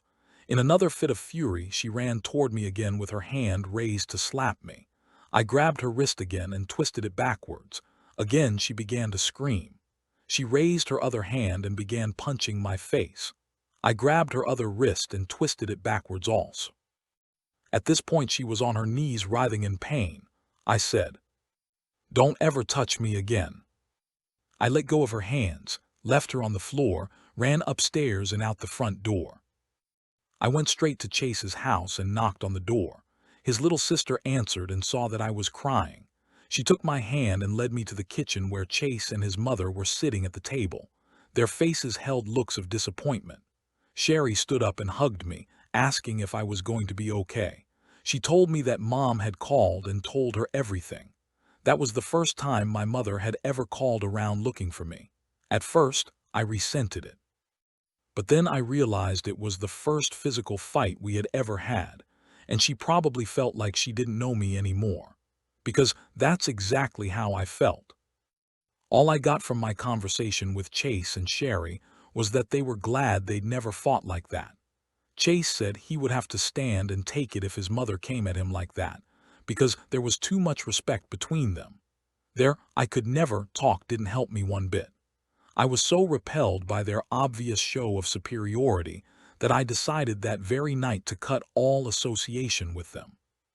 That decision, coupled with falling in love with Terrence, left me more confused than ever. To this day, I'm not sure if I was actually in love with Terrence or just the idea of him. He was a man who showed me attention and affection. A man. That following Christmas, a young man we knew from church invited us to a party at his house. I went reluctantly. Everyone from the church was there. I had stopped attending 3 months earlier, but the church folks still surrounded me like I was in a fishbowl. They confronted me everywhere in that $400,000 house, well-wishers and nosy church people asking, "Where have you been?" Or "I'm praying for you," or "You know your place is in the church." My mind was so full of Terrence that I barely processed the fake concern. I slipped out the front door to my car and drove to the nearest gas station to use the pay phone. I didn't expect him to be home, and when I called, Terrence didn't answer. I felt a wave of relief. Terrence and I went to Dayton to bar hop, riding with Rob, my sister-in-law's cousin, and his on-again, off-again lover. On the way up I-75 North, Terrence and I adopted John Sockt's song "Just Another Day" as our anthem. Terrence held my hand and sang to me, poorly, the whole way. When we reached the first bar, Terrence said, "Remember, while we're here, we're single, so if you find someone you want to be with, let me know. I'll do the same." I wasn't sure I heard him right. The door to the bar swung open, and I was swept inside and separated from Terrence, Rob, and Larry. I found a seat behind the DJ, lit a cigarette, and scanned the crowded room looking for my group. I thought if Terrence could say something like that, maybe he would leave me there if he found someone to go home with. An hour passed and I was furious. Rob and Larry came over to cool down. As the crowd thinned, I finally spotted Terrence talking to a young man who looked strikingly like me. I was ready to blow. Larry said, "What's wrong? You and Terrence aren't a couple, are you?" "What?" "I thought we were. At least he led me to believe so," I screamed over the music. Larry replied, "Don't you know his reputation?" He pointed to the guy Terrence was talking to. "That's what he's known for. Look at the guy, he looks just like you." Larry named a list of people from the park who all looked like me. That was Terrence's type, and I fit the mold. I began to burn with anger. "Two can play at this game," I said. I pulled out my wallet, tapped the DJ's shoulder. The DJ took the microphone and said, I have a dedication from Soctt to Terence. Thanks for the memories. Then the introduction to Tone Locke's song, Wild Thing, began to shake the walls and floor. The young man Terence was talking with turned his head to the DJ, then back to Terence, stood and walked away. Terence's mouth dropped open as he looked at me. I grinned and waved. He came over and said, "Why did you do that? He was cute." I cocked my head and said, "Who was cute? I just wanted to let you know I was thinking about you." "Oh, are you having a good time?" he asked, recovering from his surprise. Rob and Larry tried hard not to laugh. Terence walked away, and Larry snapped his fingers, saying, "You go, girl." Close to half an hour passed. Terence found another trick to talk to, and again I passed a tip to the DJ. Another song was dedicated, and again to Terence. 2 more men came and left. Terence threw back the rest of his drink, walked to our table and said, "Let's go." "What's wrong? Do you turn into a pumpkin soon?" We didn't hit any other bars that night. We went home. On the way back to Cincinnati, Terence was quiet, sitting close to his door. Whenever anyone tried to speak, he just turned up the radio. Terence didn't call for quite some time after that night, and neither did I. I chose then that I would not be anyone's trinket or plaything. Chapter 4: My New Life's New Beginnings.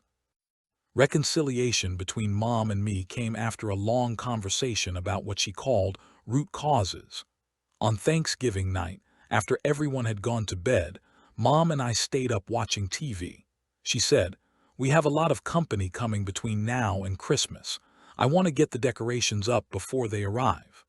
We decided to decorate the Christmas tree in a way we never had before. Mom slipped me some money, and I drove over 30 minutes to Big's hypermarket in Eastgate to buy strings of lights. When I arrived around 11:30 p.m., I was surprised to find the 24-hour market as busy as midday. I quickly realized it was the stock personnel preparing for the day after Thanksgiving rush. I headed to the seasonal department, where a young man and woman were stocking Christmas lights. I caught myself staring at the guy when I thought he wasn't looking. He wore tight jeans, white gym shoes, and a red t-shirt, the standard uniform for Big's employees. His broad chest, thick arms, and muscular legs caught my attention. He dropped what he was doing and came quickly to my aid. "How may I help you?" I wanted to say, "You can meet me for drinks when you get off work," but instead I asked, "Can you show me where I can test these lights?" Trying to keep eye contact, I fought the urge to grin like an idiot. He led me to a power strip mounted on the wall and plugged in the lights. When the string lit up, his smile brightened, revealing a set of gorgeous white teeth and beautiful brown eyes that twinkled. I melted inside. I wished I had dressed up for my late-night shopping. We parted ways and I left for home, hoping he would follow me, but he never did. Christmas approached fast, but I wasn't in the spirit. I still saw Terence whenever our schedules allowed. It was as good as it was going to get with him. I met him at the Pipeline on Christmas Eve. I wasn't thrilled, but it was better than another lonely night at home. Every day at home pushed me closer to what felt like insanity. I constantly watched how I sat, how I gestured, the new gay slang I picked up at the park, and who I stared at. I even began to imitate my father, trying to act like a masculine man. It was maddening. "Scott, this is Trent. Trent, this is Scott. You two talk and I'll be back," Terence said as he walked away. My new acquaintance smiled with his eyes but not with his lips. It was one of those clumsy moments. You know, the ones when you're left to make small talk with a stranger. Because I had been introduced to countless pastors, church members, and their families, I was used to it. Trent asked, "So how long have you been chasing Terence?" I was taken by surprise, just a little. "I don't chase anybody." I stood to go. "That's not what he says," he replied, trying to stop me from leaving. I reached into my coat pocket, pulled out my cigarettes, and fumbled for a light. Trent lit my cigarette, and we walked to the basement to talk without screaming over the Christmas house remixes. We found a seat just at the bottom of the front stairwell and resumed our conversation. I was enthralled with this stranger because he looked so familiar. I knew I had seen him somewhere, although I also knew I didn't know anything about him. I didn't say anything because I didn't want it to seem like I was trying to pick up on him. "Trent rescued me," he asked. "Have we met before? You look familiar to me." I was just thinking the same thing. He asked, "Where do you live?" "I live with my parents in Norwood, but I spend most of my time in Eastgate. That's where most of my friends live." I saw a spark in his eyes, and he asked quickly, "Do you ever go to Biggs?" We both realized at the same time that he was the man who helped me test my Christmas lights weeks earlier at Biggs. I can't remember much of the continuing conversation, but I do recall thinking, that night when I was leaving Biggs, you did read my mind. "Do you have any plans for the rest of the evening?" he asked. I thought instantly of Terrence. What would he do if he found out I was leaving with the man he had just introduced me to? Then, almost at that same instant, I remembered months earlier the statement he made in Dayton. "While we're out, we're single. So if you find somebody you want to be with, let me know and I'll do the same." So I asked Trent, "What do you have in mind? My evening's free." Trent looked surprised. "What about Terrence?" I said confidently, "I told you, I don't chase anybody." We put our coats on and started up the narrow stairs. He was walking in front of me and stopped halfway, turned, stepped down to the stair I was on and began to kiss me. As we were kissing, I spun him around, pushed him against the wall and continued our passionate kiss. When we reached the top, I told Trent to go on outside and that I'd meet him out there. I scanned the room for Terrence. I saw him sitting in the same spot where he left Trent and me to talk. When I reached him, he was so caught up in flirting with the young man next to him that he didn't even notice me standing there. I tapped him on the shoulder, and he jumped when he saw it was me. I said with a light grin, "Trent and I are leaving. I just wanted to let you know." His mouth dropped open as if he wanted to say something. I placed my index finger under his chin, closed his mouth, and gave him a cold kiss. I said, "See ya later," and turned to go. It was a moment to remember, so I captured it. My black, stone-washed, ankle-length denim duster inflated, cape-like, as I walked through the crowd that parted as I headed toward the door. I remember thinking when the door closed behind me, 1991 is definitely looking up. When we arrived at Trent's apartment, I realized we were moments away from the house my parents were going to buy in Mt. Carmel, a subdivision of Eastgate. Trent told me to make myself comfortable and disappeared into the dark hallway. Then he returned with an armload of blankets and a pillow. He said, "If anybody asks you, tell them I used to work with you and ran into you at the bar." He gave me a kiss and went to the back bedroom. I fell asleep quickly and was half awakened when I heard the shower running, then fell back into a deep sleep, until I was startled fully awake by the slam of the front door. As I sat up, Trent walked to where I was lying on the floor, took me to the first bedroom, and began to make love to me as no man had ever done before. Afterwards, he began to explain his living situation. 4 years earlier, his best friend introduced him to a girl. When he started spending time with her, they became close. They moved in together and she fell in love. He explained to her that he was gay, but she saw it as a challenge and thought she could change him. For him, it became a relationship of convenience. He had no emotion for her other than her well-being. And he could give the appearance of a straight relationship to onlookers. My sexual experience was limited at best, so after this man's touch I was elated. I also became quickly infatuated with him. No man had ever made me feel this way. I'd always been taught to walk by faith, not by feelings. So I placed my faith in God's hands and had fun with the feelings. But on the other hand, how could I continue to see him if he was in a relationship, or even just the appearance of one? That would make me the other woman or the other person. My Alicia, The person I came to reveal to everybody as my girlfriend, who in reality was my secret gay life, had taken on a new dimension.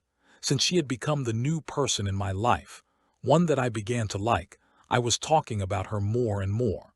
So, in turn, my family wanted to meet this girlfriend that meant so much to me. My mental release became my sand trap. I told Chase I had decided to go back to Town Street again. He didn't blow up. He just gave dry, tossed-aside replies. I was once again at the point of emotionally exploding. I gave the excuse that I wasn't being spiritually fed at their church anymore. I wanted help and thought going back to Town Street was the answer. I was spending so much time at the park and the bars, I didn't have time for church. Needless to say, my friendship with Chase was suffering, and when I did go to church, parishioners would try to entice me to the altar to pray.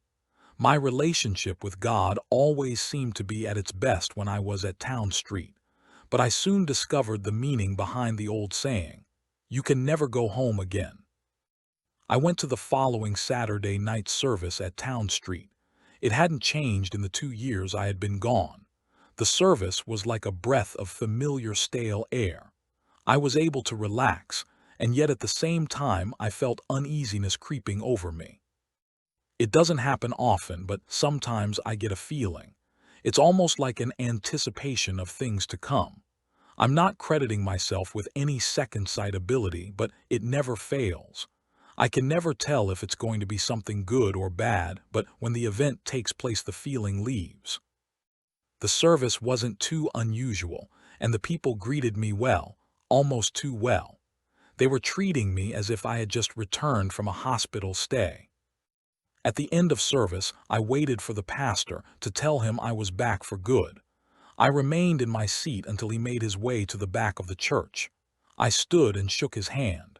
He greeted me politely but distantly. "I wanted to let you know I've decided to come back, and I'm available for whatever you need."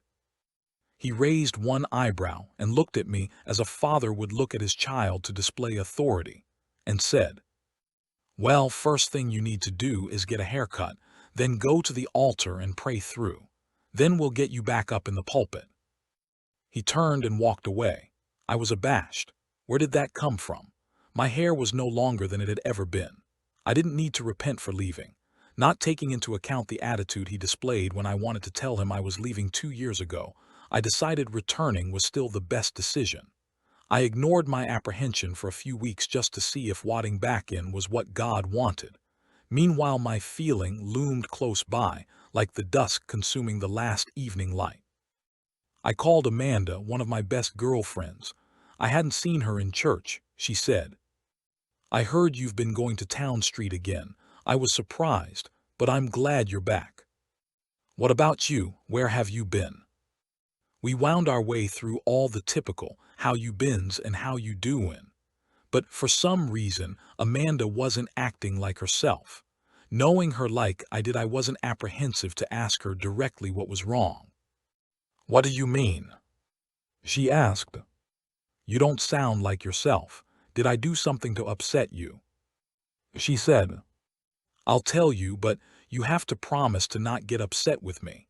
There have been some rumors flying around about you." My stomach sank when I asked what was being said. She then began to tell the stories that people were saying I was gay. When I asked her where the rumors started, she told me that she heard it from Eric, the pastor's son. I said that I would put a stop to it and ended our conversation. I kept my mouth shut for a few days and went to the next Saturday night service. There was a fish fry being held in the parking lot, and service had been canceled. I acted as normal as I could, trying to control my urge to squeeze Eric's little neck, till his little head shot off. Eric and his mother, Corinne, was in line to fill their plates.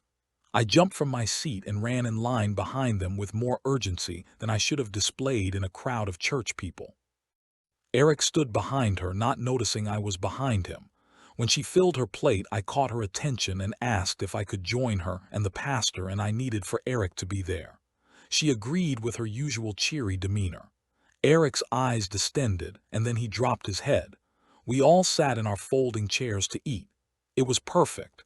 There was no one around within earshot. Corinne smiled and said, "Is everything all right?" With her Tennessee accent. "I don't want to bring a damper to the festivities for either of you, but I just wanted to put a stop to something before it gets out of hand. I know Eric is young and kids tend to repeat what they hear, but I was told that Eric is going around telling people that I'm gay, and I don't appreciate it." The pastor said with a mouth full of food. "Eric, what did I tell you about gossip?"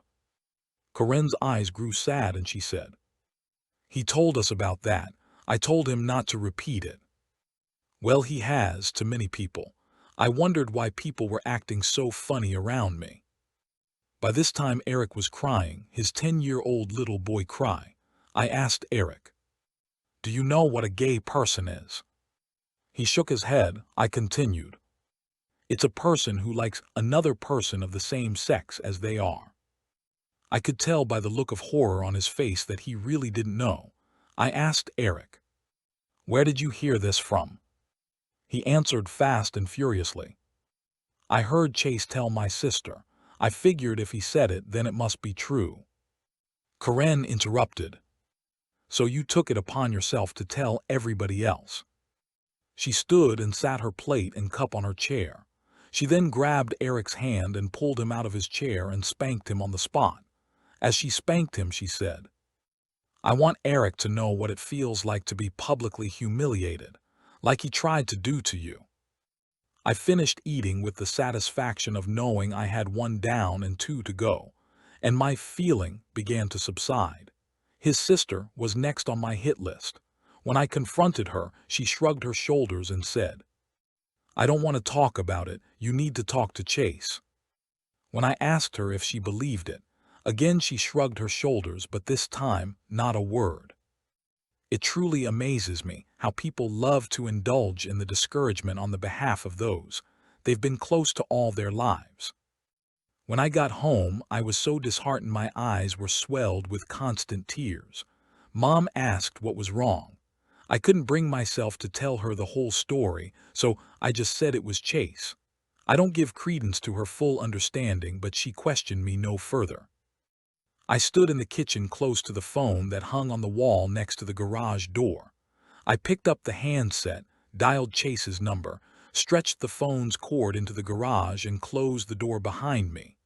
Chase answered and I began with, "Chase, this is so awkward for me because I've never had to ask you something like this before. Did you tell the pastor's daughter that I'm gay?" He said, "Yes." As if he were answering, "Was the sky up?"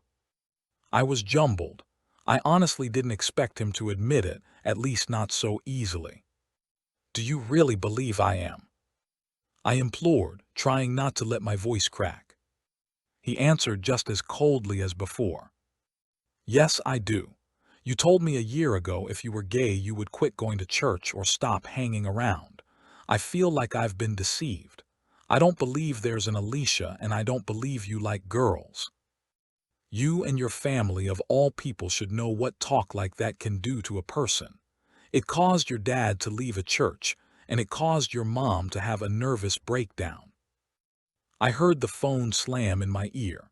I swung out of the garage back into the kitchen so fast that it caused my startled mother to throw a glass out of her hand full of dishwater. I hit redial and a lady that was living with them answered. When I asked to speak with Chase, she told me I'm not welcome to call there anymore. I said, "Who do you think you are to tell me that? You're not even part of their family." She also hung up on me. Mom stood there with her mouth hanging open. She didn't even have to ask me what was going on. I explained everything before she could utter the question. In a fit of rage, I punched through the basement door and ran my hand through to the other side. And my feeling was gone. Was it all hypocritical? Of course it was. With my closet door cracked open that much, I should have just admitted it and dealt with the rubble it would leave behind. But being in an emotional dark closet affects the senses just as being in a literal dark closet would. It devours judgment and stifles distance to make you feel you are closer or farther from an end. Your eyes widen from the strain to pull in everything, but sees nothing. Your piles of lies become a constant companion to nest in and survive on or die under. You hold so tight to the door trying to keep it closed that your muscles ache from the constant struggle. The only escape is to kick open the door to life or to choose physical or emotional death. But I wasn't ready to die yet. Chase called and apologized with the explanation that he was hurt and didn't know how to deal with it. He didn't know what he had done to cause me to quit coming around. I picked him up and we went for a drive. After a fully lie-packed explanation of why I hadn't been around as much as I promised, we pulled into the driveway of the house my parents were going to buy. Even though the evening's darkness had fallen, I still took him around back to show him the half-acre backyard, then back around to the front to peer through the windows. After the grand tour, we got back into the car to smoke. Just into our second cigarette, a car pulled into the driveway behind us. The entire street was illuminated with flashing red and blue lights. A cop emerged from the squad car and approached my window. He asked why we were in front of an empty house. I explained in full detail. This is my best friend, this is the house my parents are going to buy. We just got back from church but that wasn't enough. The policeman asked for my driver's license, but I didn't have it with me. So he asked for my social security number. He told us to remain in the car and turned to go back to his vehicle. Chase pulled out his checkbook and began balancing it. He wanted to make sure he had enough money to bail me out if need be.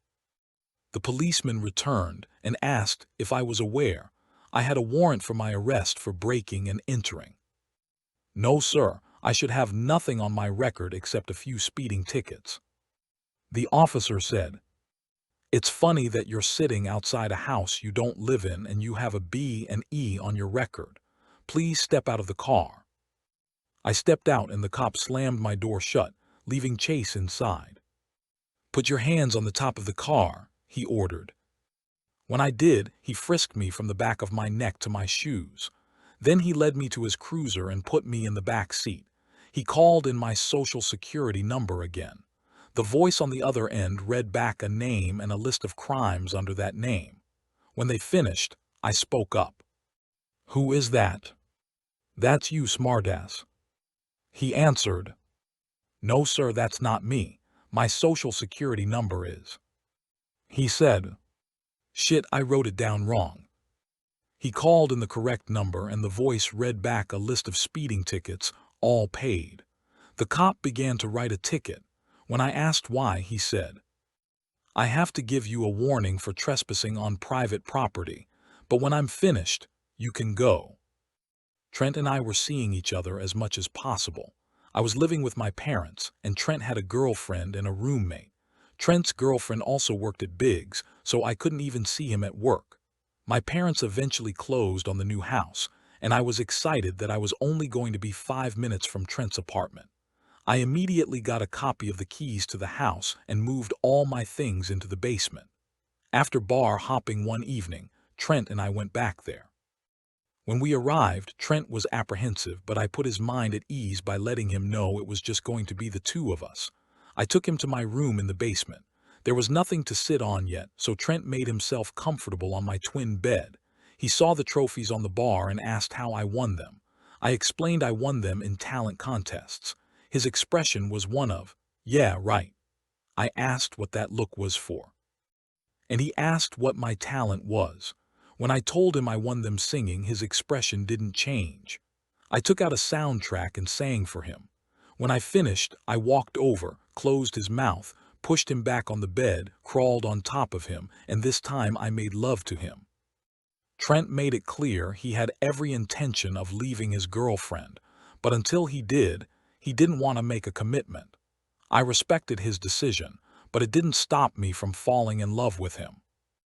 Late one night, we were on our way back from the dock, a dance bar in downtown Cincinnati. I was driving, and Trent was in the passenger seat. "There's something I feel I need to tell you." My words were lumping in my throat. "I wanted to let you know I'm falling in love with you. You don't need to say anything. I just wanted you to know how I feel. And I don't want this to complicate things for you or make you feel like you have to tell me the same if you don't feel the same." Not a word came from the other side of the car. I looked at him and his eyes were closed. I said, "I know you're not asleep. At least look at me so I know you heard me." His eyes opened, and he turned to look at me. I quickly looked forward and turned the radio up. Trent reiterated that he didn't want to make a commitment until his girlfriend was totally out of the picture, but he did want me to feel free to date other people. I explained I didn't want to, but at the same time, it had been several months, and he hadn't left her yet. I was on the edge of screaming desperation. I was talking to a few friends at the park, discussing our boyfriends and bragging on Trent. Rob, my cousin-in-law, asked if Trent had left his girlfriend yet. I said no and began to explain. All of my company, in a roundabout way, said the same thing. "He's not going to leave her. You need to dump him." Everybody left and it was just Larry, Rob's lover, and me. Larry asked, "Do you love him?" I said yes, he said. "What's the problem then? If he doesn't leave her, then you can forget him. What's your hurry though? It's hard to find somebody to love." The subject was dropped when a car topped the hill where we were sitting.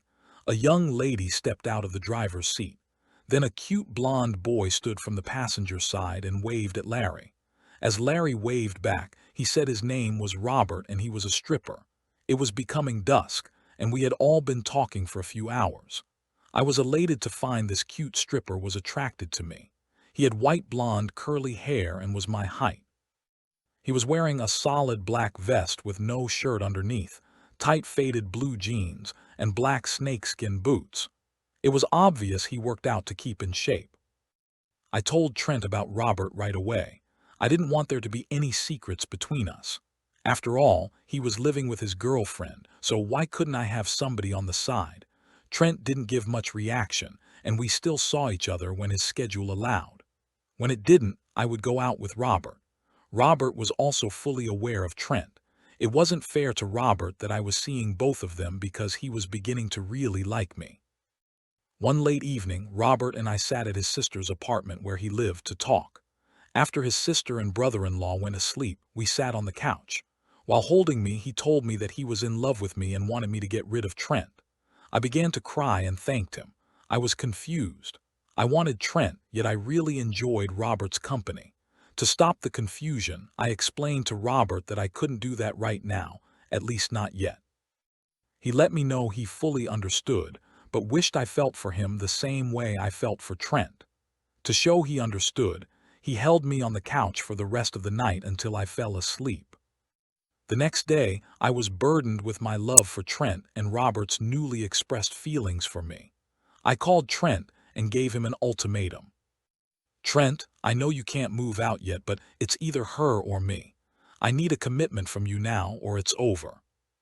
There was a few seconds of silence, then Trent said, "Come get me now, I'll be waiting outside." When I arrived, Trent was standing in the parking lot waiting for me. He jumped in and I began to drive nowhere fast. After a long silence, Trent began to vent.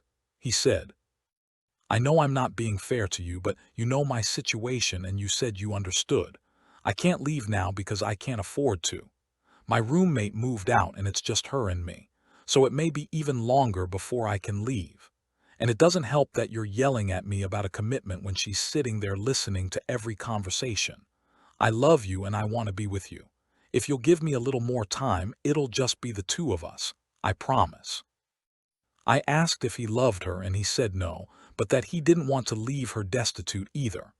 I understood what he was trying to do, apologized, and reassured him I would wait. Robert, his sister, and I went to a lesbian bar in Clifton called the Copa. I knew I wasn't one to hold my liquor very well, still don't to this day, but I can't stand the taste of beer, so I ordered a Long Island iced tea. After my second one, it was time to go. I stepped off the bar stool and dropped straight to the floor. Robert and his sister helped me to the car, and he was asking his sister for the keys.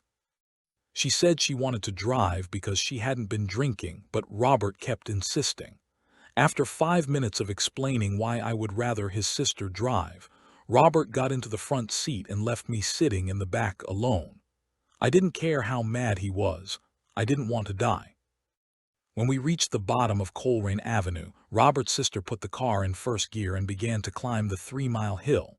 Robert sat with his arms folded, pouting like a child. When she put the car in third gear, it was like a slow-motion picture. Robert began punching his sister's face. She tried to defend herself, shift the gears, and keep the car from weaving all over the road. In a fit of rage, Robert lifted his leg and kicked his boot through the windshield. The entire front window popped from its frame and shattered on the hood of the car. I couldn't believe what I was seeing, and needless to say, I was sobering quickly. When we reached the apartment complex, Robert was still punching his sister. Her face was mutilated and her clothes drenched with fresh blood. My car was parked in their assigned spot, so she parked closely behind me.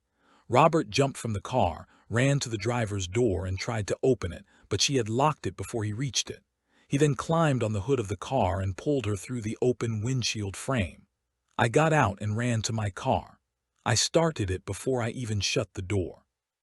They had me hemmed in, so I put the car in drive and rammed the white wooden fence to the ground, threw it in reverse, and smoked the tires to get out of there. While speeding down the complex driveway, I saw Robert running after me in the rearview mirror. I pulled out of the driveway without even slowing down. When I lost sight of Robert, I realized how drunk I was and began to pray. God, I know I'm taking a big chance driving like this, but you know that I know nothing about this part of town. Please get me to Trent's apartment safely. My vision wasn't distorted, but I had to make a concerted effort to drive straight. My prayer was answered, and that was the end of Robert. On June 13, 1992, I rushed to Trent's apartment in answer to a frantic phone call from him. When I got there, he said he just needed me to be there for him. I sat quietly and looked around the room. It was then I realized the entire apartment was empty. I later learned his girlfriend had packed in the middle of the night and left him. This had taken him by surprise because he had moved to the spare bedroom to be alone and hadn't heard a thing. That evening, next to a small black and white TV on the living room floor, we had a session of lovemaking like I had never experienced. Nobody was likely to knock on the door, the clock didn't have to be watched, and there was nowhere to be, except with each other. Trent invited me to move in with him, and I accepted.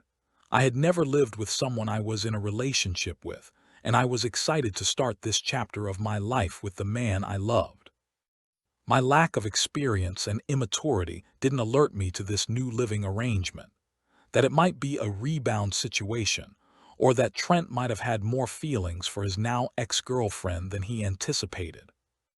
My friendship with Chase was fraying to the point of breaking completely when Trent went with me to visit the church.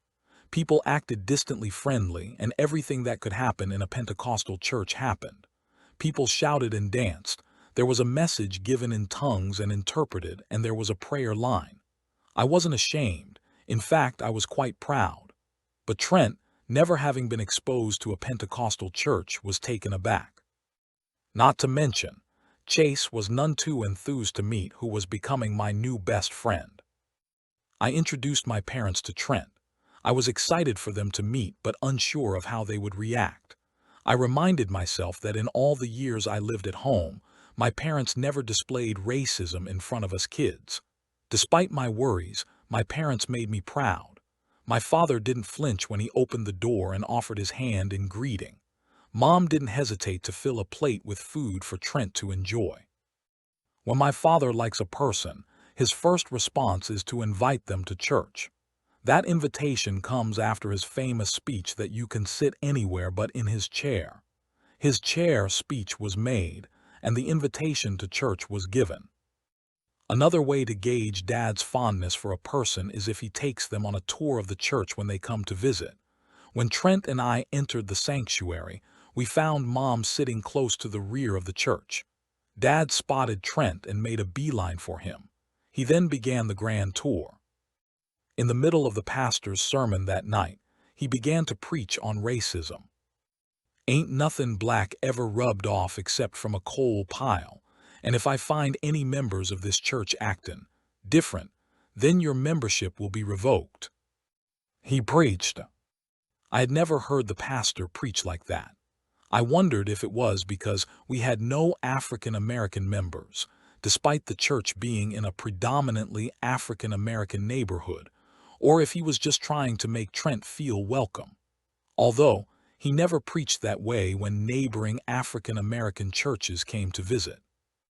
On the way home from service that night, I called to see if Chase wanted to meet Trent and me for dinner.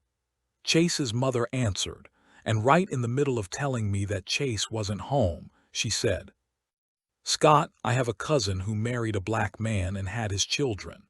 They're beautiful bobbies, but now she's divorced and no white man will have anything to do with her. What are you trying to say?" She answered, "I'm telling you to stick with your own kind."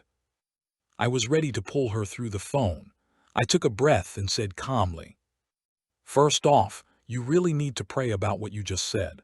Racism is hatred and hate is a sin. And second, unless I grow a uterus, I won't be having anybody's bobbies." Then I hung up. There were many things coming to painful conclusions. And I also knew, despite the new pride I had in myself, the Bible said that being gay is a sin.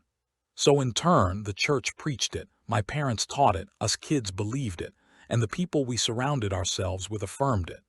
The preaching, the teaching, the believing, and the affirmation planted hatred in me, for myself and others that were gay, that would soon close the door on the church and the church world for me. I saw these conclusions as the end of my life because the scripture that said, "The wages of sin is death."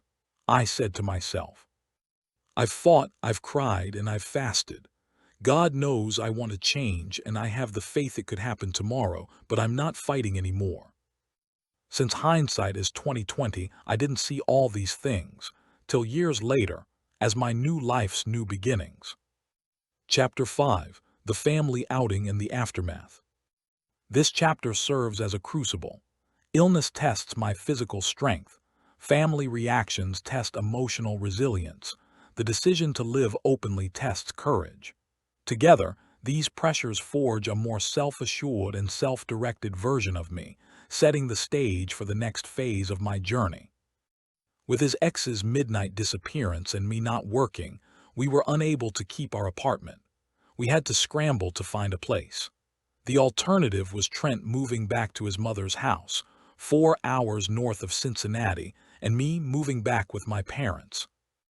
Our new home was short-lived, and the alternative became the answer. Trent and I spent his last night in Cincinnati at my parents' house. I was distraught enough for the both of us. I had to keep up appearances in front of my parents, so I would dry my eyes until we left their company. A revival was being held close by, and my parents wanted me to go with them. They went ahead, and Trent dropped me off. It felt as though we were saying our last goodbye. We parted in the parking lot of the church. I sat through the entire service sobbing, as if it were a funeral. I moved back into my parents' house and was trying to cope with my loss, so I spent most of my time in the basement. As each day wore on, I felt as though I was expanding with grief and ready to blow. Part of me believed he would come back soon, and we would be able to start our life together, while another part of me believed that I would never see him again. A week to the day that he left, Trent showed up at the door. I was the only one home when he told me he couldn't stand another day without me. In my parents' kitchen, Trent got down on one knee and asked me to spend the rest of my life with him. Without hesitation, I knelt in front of him and said yes. We had to think fast. We needed a place to stay. My first thought and statement was, if he was going to sleep in his car, I was going to stay with him. Staying with my parents was out of the question. We went to the park, but nobody was willing to help. The evening was coming to a close, and I was mentally preparing myself to sleep in the car when we were introduced to a young man named Anthony. Anthony listened to our story and extended an invitation for us to stay with him. Anthony's situation was unique. He lived in an efficiency, was on house arrest, and in a program for troubled young adults. Among many of the program rules, the first was no overnight guests. With that rule, we made sure we were out of the house from 8 a.m. to 6 p.m. After 4 months of hide and seek, we were finally able to get a place of our own. We moved into a predominantly gay complex called Clifton Woods. I was coming to grips more and more with my sexuality, and I was forming a strong relationship with Justin Benjamin, which resembled a mother-daughter dynamic. I even referred to him as my church mother. I was introduced to Justin through Terrence, then later found out that Justin and Trent worked together and were best friends. This to me was even further confirmation that Trent was supposed to be in my life. I was picking Justin's brain for days on end and would discuss coming out of the closet. He would, I'm sure, get impatient with me, but he always listened and showed great love. In our discussions about my coming out, Justin never discouraged me but, at the same time, gave lots of advice. He told me to brace myself for the worst, to be ready for my family to stop all communication with me, that I might never see them again, and he always ended with, "Pray about it." My sister, brother, and I have been close in many respects, and at the same time the gap in age was a barrier. While growing up, they were very involved in the youth group at church. There were evenings I would sit at home and cry because of being left out. As I matured, though, I realized it for what it was, the age difference. I didn't begrudge them their happiness because I was becoming busy with my own life. At this point in my story, my sister and brother were each married and had a child.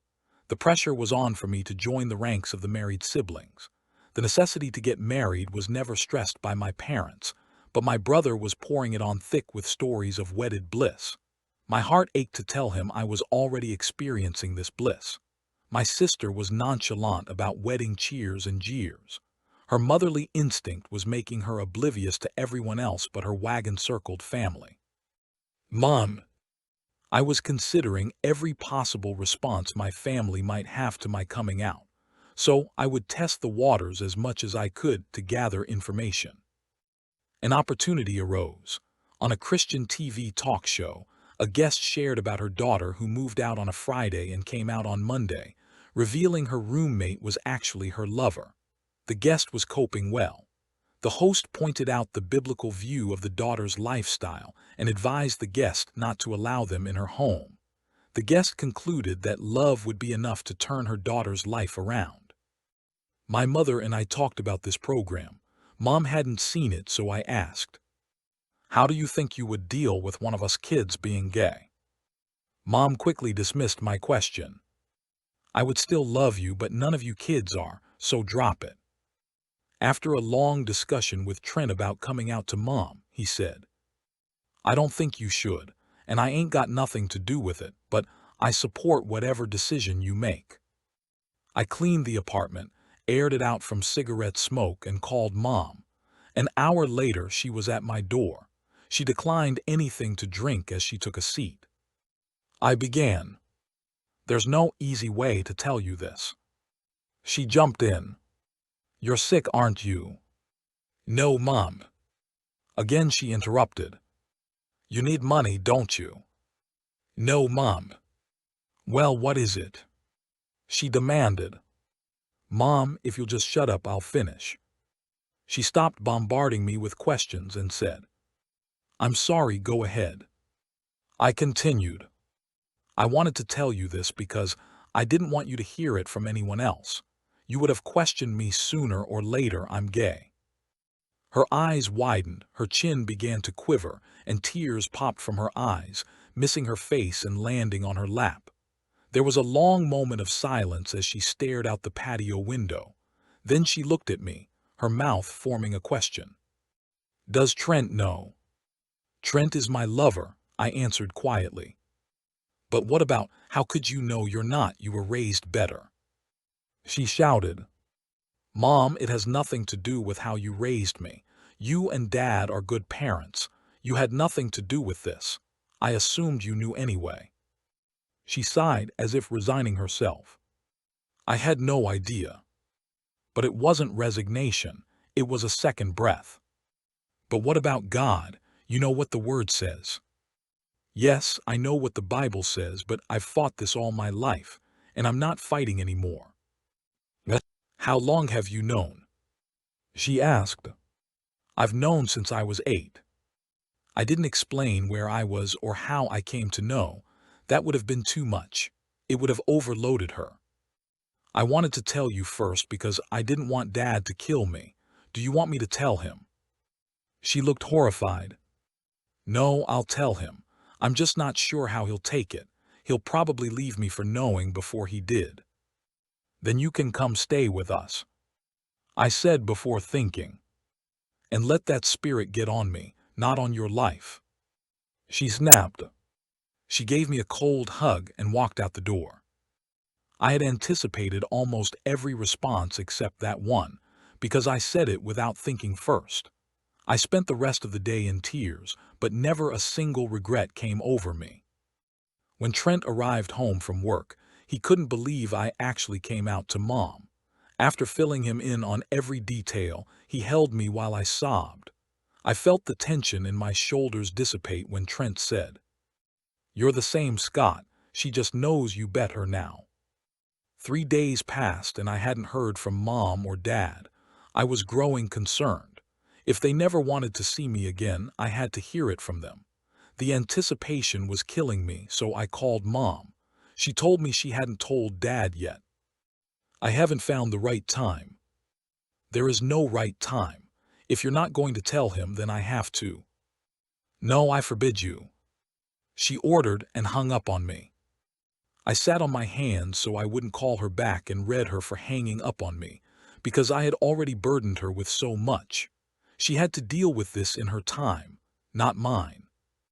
Dad, my brother was holding a revival above Dayton, Ohio, and my father had been attending all week. On Thursday night, he wanted me to go with him, so I went, reluctantly. My apprehension was balanced between wanting to tell Dad I was gay and being trapped in a minivan with him for 3 hours after I did. On the way home, Dad said, "Your mother says there's something you want to tell me." Let me explain why my nerves were standing on end. For years around the dinner table or casual family forums and around those suspected of being gay, my father made various remarks. One comment was, "All of those fags should be put on an island and blown up." Another, when referring to the story of Sodom and Gomorrah, was, "God shouldn't have smote them with blindness. He should have smote them between the pockets for not using it right." Or his famous and favorite, "God said Adam and Eve, not Adam and Steve." So hopefully, you can understand my very real fear. I replied, "What is she talking about?" We went back and forth with pointless rambling, and Dad finally said, "Boy, you know what she's talking about, you liking men." "Yes, Dad, it's true." "Where do you think it comes from?" Dad asked. I was stumped by his question and didn't know what to say, so I said nothing. "I think it's because of me. I mean, I was a big influence in your life." He finished his statement with a question. "What kind of men do you like?" I wasn't sure where he was going with this and was embarrassed. He was asking what kind of men I was attracted to. So I decided to be as matter-of-fact as he was. "I like men that look and act like men." "Are you attracted to men that look like me? That's what I'm asking." He asked bluntly. "Dad, you're my father, my mother's husband, no." I said, maybe a little too sharply. "Well, that makes sense," he said, as if disappointed. I wasn't sure if Dad was trying to stroke his ego or pinpoint a cause. I let him know if he had any questions to feel free to ask. He said, "I ain't got no questions, but I just want you to know you're still my son and I love you no matter what. But I have to live with your mother. You don't. So when she's around, I have to agree with her, okay?" I was astounded that this West Virginia hillbilly was so understanding. My expectations were blown.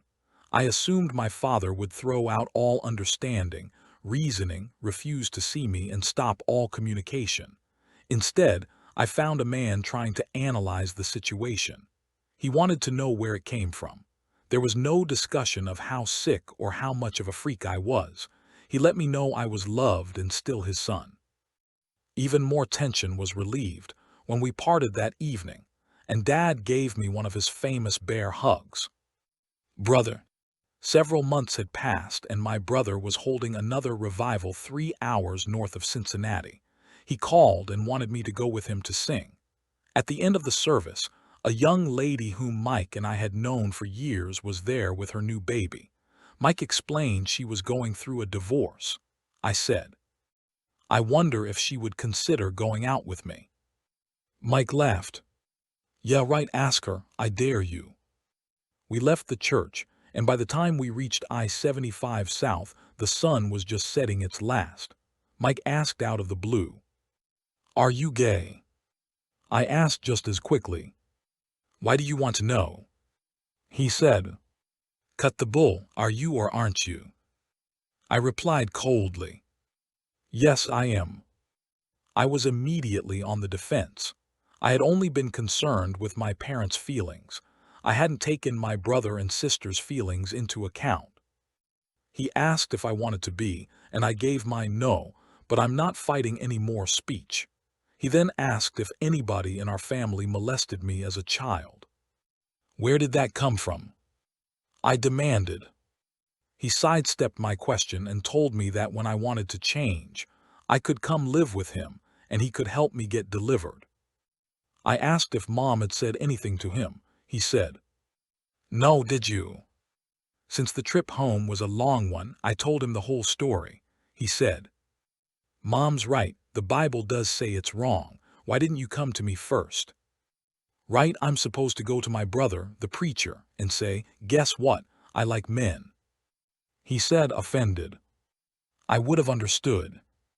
Sure you would have. You wouldn't even date girls who wore pants, and you're telling me you would have understood. He said, "Maybe you're right, but just so you know I understand now." I didn't remind him of his deliverance plea, not even 2 minutes earlier. He asked, "Why did you ask if that girl back at the church would be interested in you?" It's called the straight game. Sometimes you've got to play to get by. He finished with, "Just so you know, if it hadn't been for my wife, I never would have been so understanding. She let me know when we were dating that you were gay. I had a long time to work my way through it, and because of her, I became more understanding. I knew then and now that I owed my new sister-in-law a debt of gratitude. If it wasn't for her, I probably would have lost my brother forever." Sister.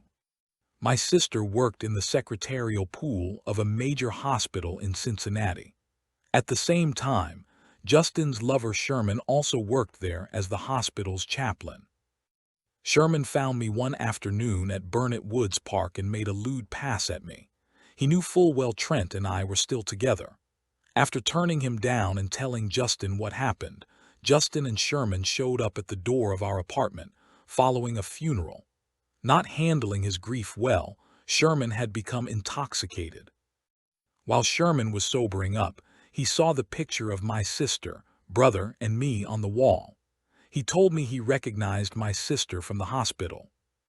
After coming out to Mom, Dad, and my brother, my sister was the last to be told. I took a deep breath, called her, and began my prepared speech, telling her my story. To my shock, she interrupted and said, "I already knew."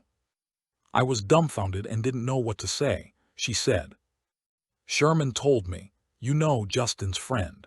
I saw Justin with him one day and asked if he was gay. Sherman said yes, and it was a shame your little brother is too.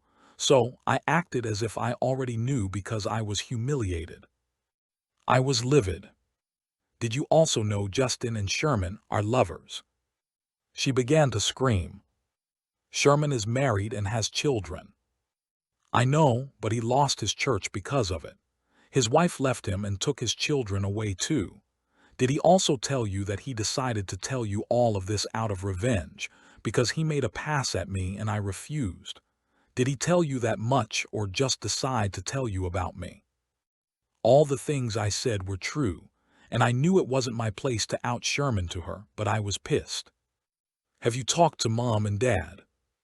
She said, "No, but I think they already know." According to the timeline, my sister knew a year before I told my parents. I have talked with our brother, though, and I hear he's understanding. I just want to let you know that you're never to feel free to discuss this any further with me, and you are to never be around my kids unless you're supervised. I don't want that spirit getting on them. We had to pray a demon out of our home, and God told me that you carried it in with you. After that, I had a dream that you came to the end of my bed and said you were going to destroy my children. I said quickly, "You need to lay off the chili dogs before you go to bed," and hung up on her. I knew Sherman had decided to run his mouth out of revenge for telling Justin of his pass at me. I exacted revenge on Sherman and felt remorse later for lowering myself to hasty retaliation. I've been asked why it's so important that people know I'm gay. I would like to explain this need. I am first a child of God, which entails a personal relationship with Him. Second, I'm a man, which only means I was born with male genitalia and the ability to impregnate females. Third, I'm a homosexual, not as obvious as my maleness, but just as real nonetheless. It simply means my sexual attraction is for those of my gender, not all, but you get the picture. I choose to share this piece of information because it's just as much a part of me as my spirituality and my maleness. If you can't deal with it, then it's not healthy for me to deal with you. That may sound just as narrow-minded as the phobia against me, but I opt to pick and choose my battles. Those who want to know me will have to include my sexual orientation, because I don't edit out the parts they don't like. I'm not ashamed to share my experience. Those who can't accept me, I pray seeds of love I sow will fall on them and grow into acceptance for another. I have encountered those who would scorn me, saying I shouldn't throw my sexuality in their face. These same people push bobbies in strollers, keep pictures of their families out in the open at work, and brag about the many years they've been married. All of these things result from a heterosexual lifestyle. If their lifestyle can be obvious, so can mine. But alas, I hadn't grown to that point of surety in my life yet, so emotionally tucking my tail and crawling was still a constant. Aftermath. My family was pulling together, without me, to form a united prayer vigil. The purpose of this constant prayer was for God to change me, starting with my mind. My mind, however, was in a state of lockdown because I was bombarded by offers to leave my home and advised on how to want to change, to not give up the fight, to turn it over and let it go, and turn it loose. My mother was mourning me as though I was dead. She couldn't talk to me without bursting into tears and rebuking Satan. My father would hang his head around Mom and whisper in my ear, "Remember, I love you," when he hugged me goodbye. My brother was trying to convince me to listen to some preaching tapes of a preacher who was supposedly delivered from homosexuality. I saw my sister less and less as time went by. Please realize all I had ever known was my family and the church. I left the church because I thought a relationship with God was not possible if you're gay. Extraction from the Manning family was making me feel displaced and lost because my family and I were walking on foreign territory. So, each conversation and disparaging remark was traumatizing, and that trauma would hit in the same place over and over again. The church I knew was terrified of the subject. So its preachers only answered during highly charged moments of hateful exhortation. In my conversations with Justin about coming out, he cautioned that it's like a pendulum. There will be times when it seems as though they are accepting it well, then you'll hear questions that they aren't quite ready to hear the answers to. Your response may repel the pendulum backward, but at least the lines of communication will still be open, and only keep working at it if it's worth it to you. There were many harmful, ugly words exchanged. My mother verbally attacked Trent by saying he had to find a white boy to take care of him, and that he would eventually become my pimp. I put a stop to it by letting her know that if Trent were not in the picture, then it could very well be a white rich doctor or a sexy Spanish bodybuilder or maybe an elderly Asian man. But it would be a man I was with. I even had to tell Dad long after you're dead and dust, I will still be a gay man. I knew then as well as now that they were grasping at straws looking for a place to blame. And looking for a place to blame would only end when they realized it's just the way that it is. Many of our conversations ended with some accusing remark or disparaging spiritual slam. All those high-peaked emotions began to take a toll on my health. Justin and I went to the Bible Way Church one Sunday morning for service. In the middle of service, we both began to feel the onset of flu symptoms. By the end of service, we were both running fevers and close to collapsing. Given the normal run of the flu that season, Justin recuperated in a week. This bug grappled with my system and wouldn't let go. After 3 months of this sickness, I thought I was dying.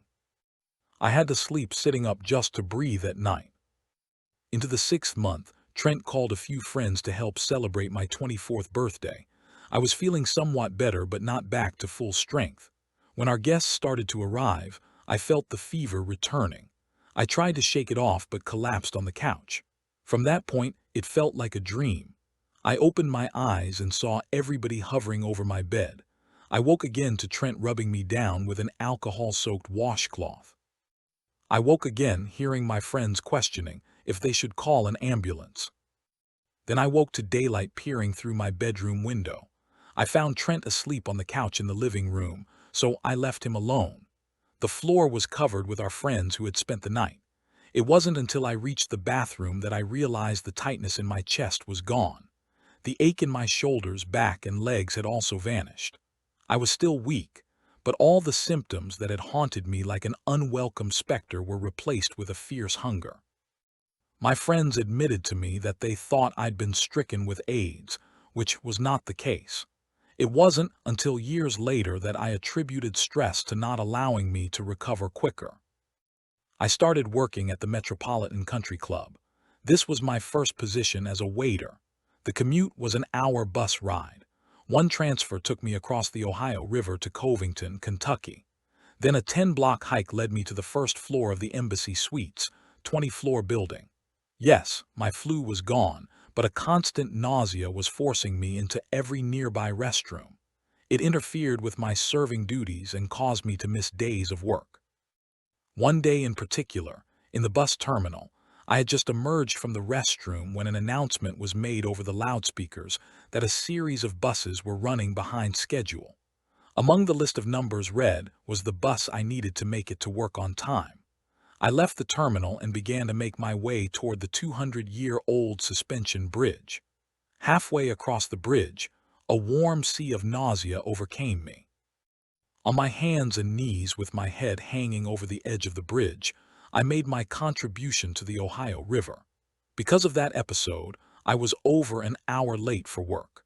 I was then warned that I could not be late nor miss any more days or I would be fired. The never-ending nausea increased, but I managed to be at work on time and stopped missing days.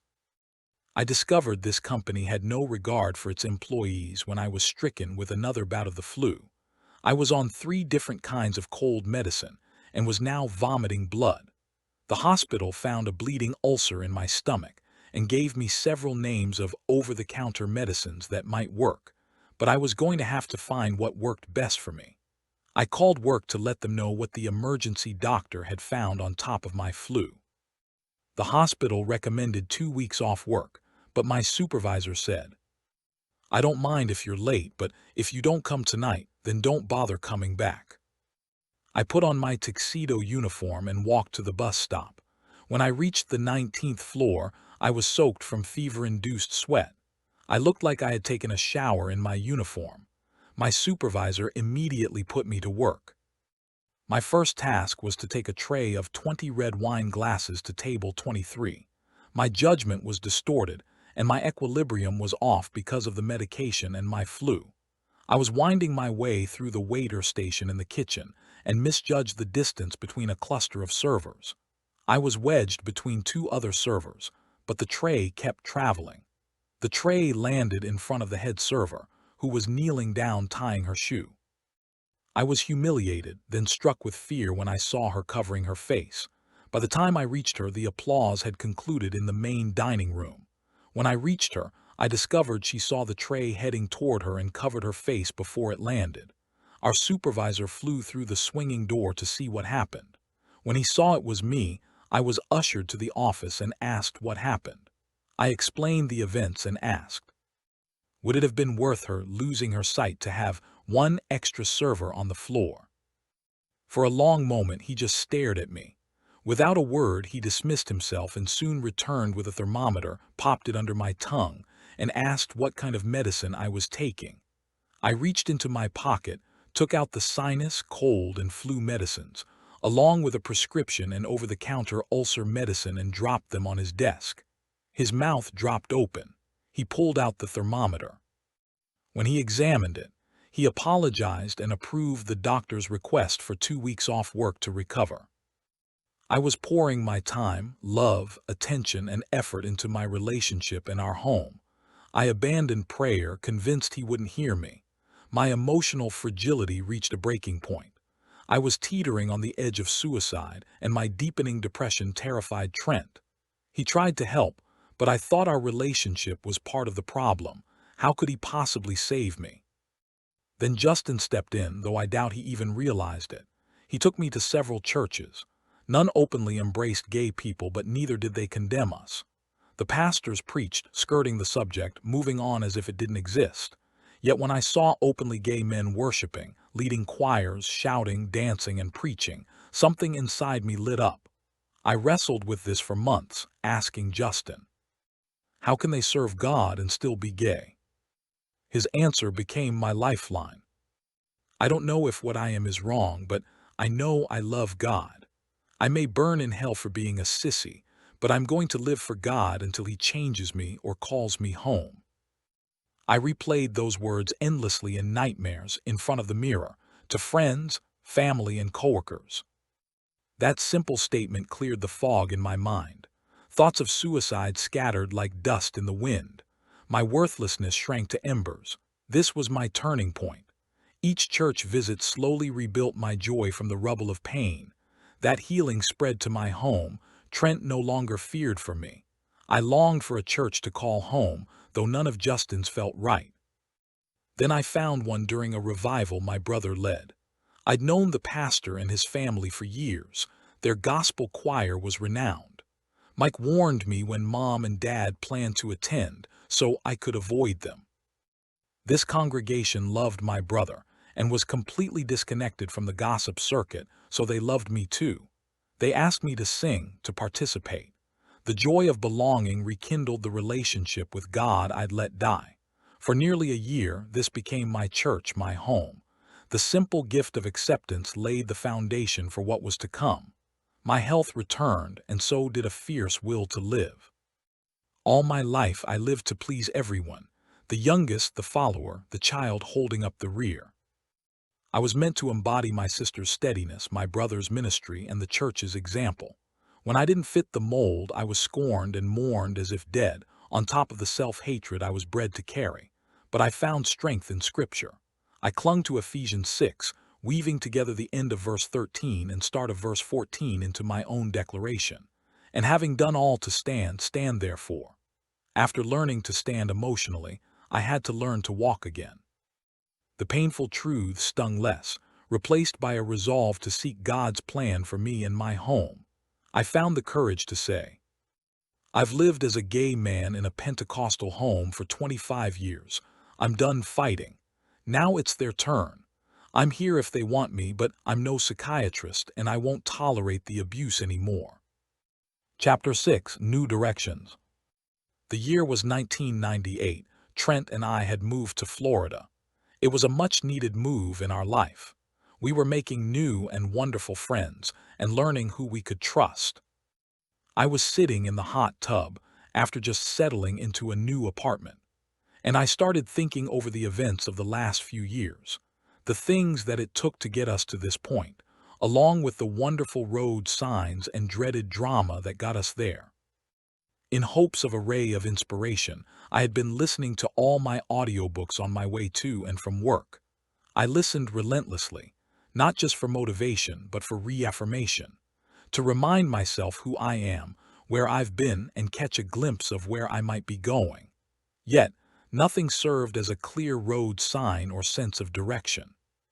We packed everything we could into our geo-tracker, with my year-old boxer/pitbull mix at my feet, hit I-75 south, and began our 16-hour drive.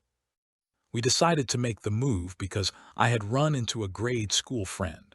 Tim and we were excited about all of the wonderful stories about Tampa, Florida being the gay Mecca.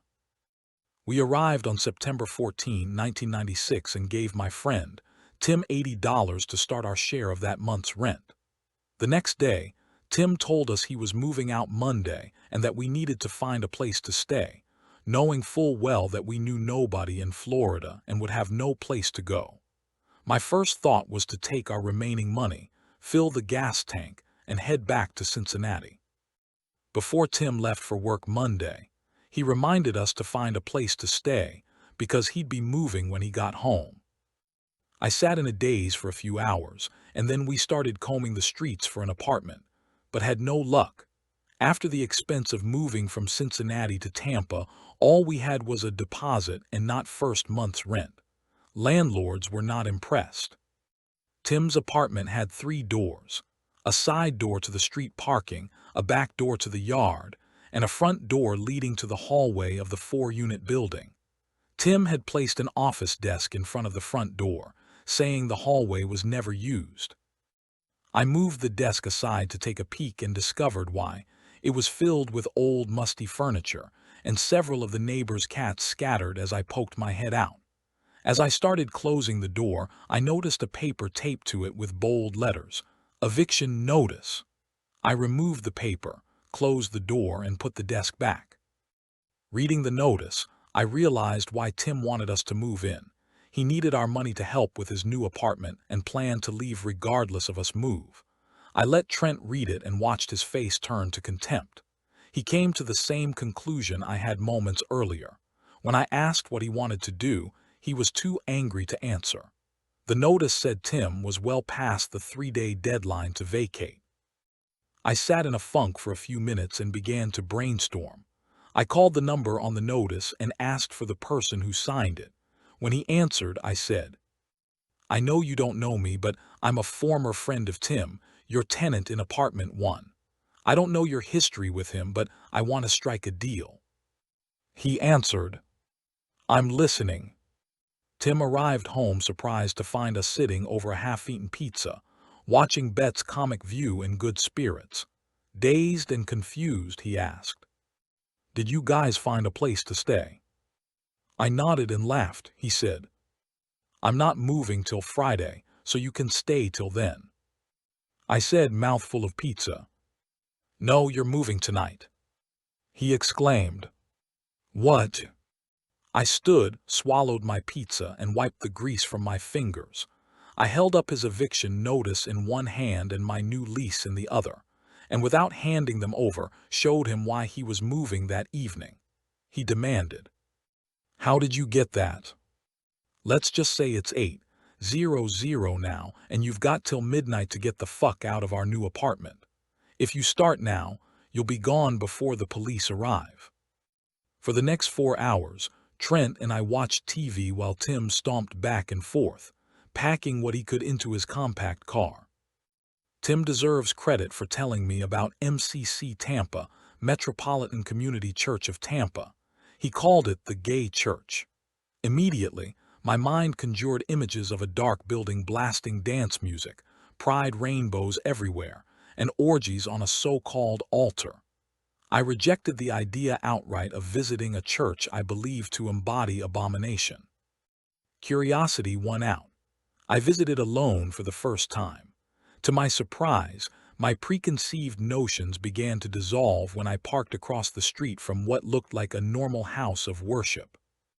Upon entering, the knot in my stomach, clenched tight since childhood memories, began to loosen. I saw not only openly gay and lesbian men and women, but a proud people gathered to worship. The obviousness I'd seen at Burnett Woods in Cincinnati was there, but the pride was new to me. I followed the crowd, was handed a program, and walked through double doors into the rear of the auditorium. An usher scanning the crowd greeted me. I told him I wanted to sit in back. He smiled and asked, "Presbyterian?" I answered, "Pentecostal." He smiled and guided me to the nearest seat. I studied the program, a hurdle for me, because I remembered all of the fiery sermons I heard from my youth of services being led by the Spirit and never a program. The choir sang, and the pastor stood and approached the dais. This was another hurdle. I had been taught women could preach but never pastor. When she finished her sermon, communion began. I listened as the invitation was given, explained that all were welcome. Another hurdle.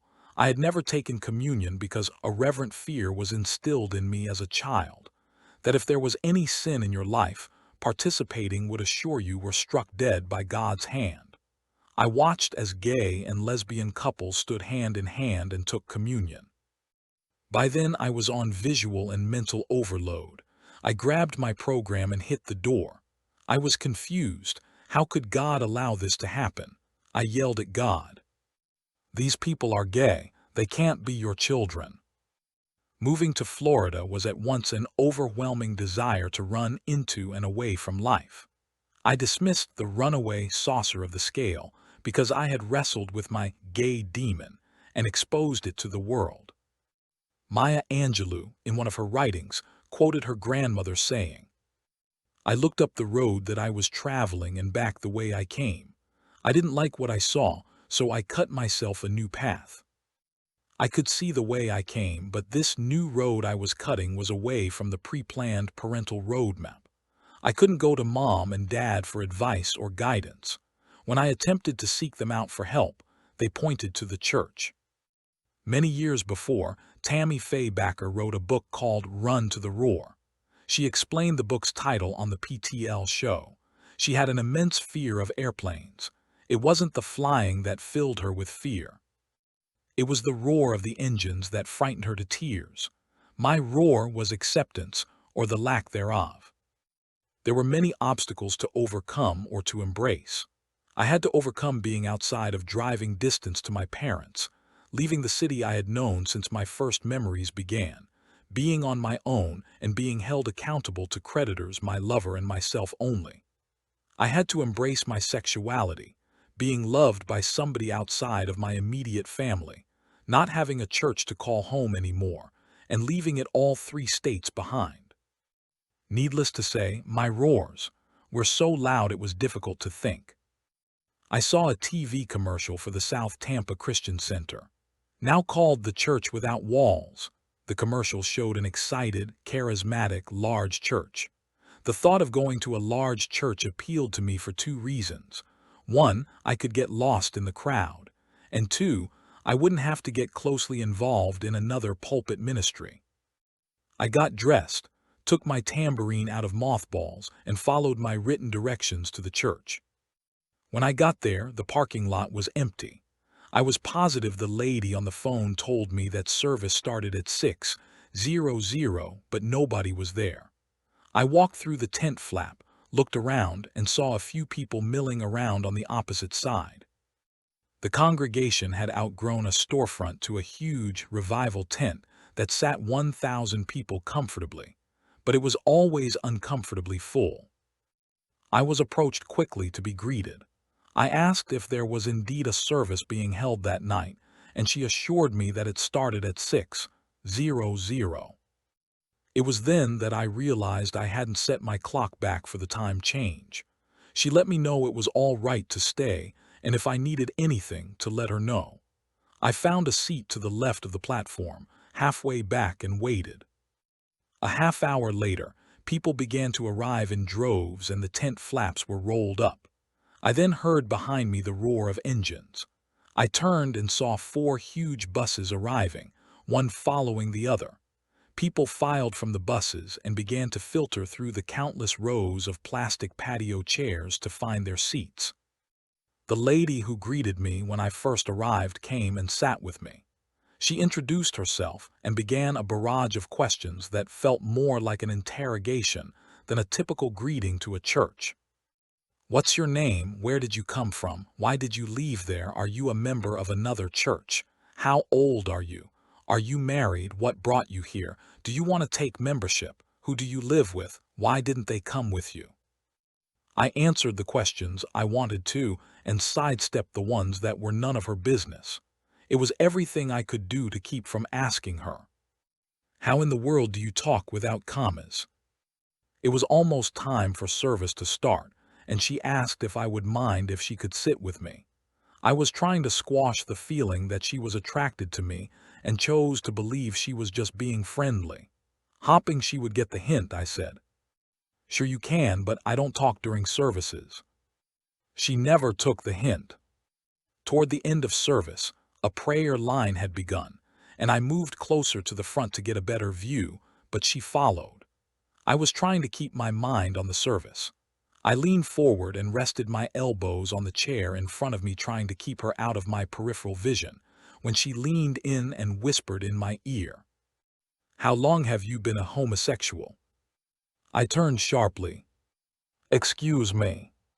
She began motoring her story at me that she and her husband were delivered out of the homosexual lifestyle, and now God had called them into a deliverance ministry.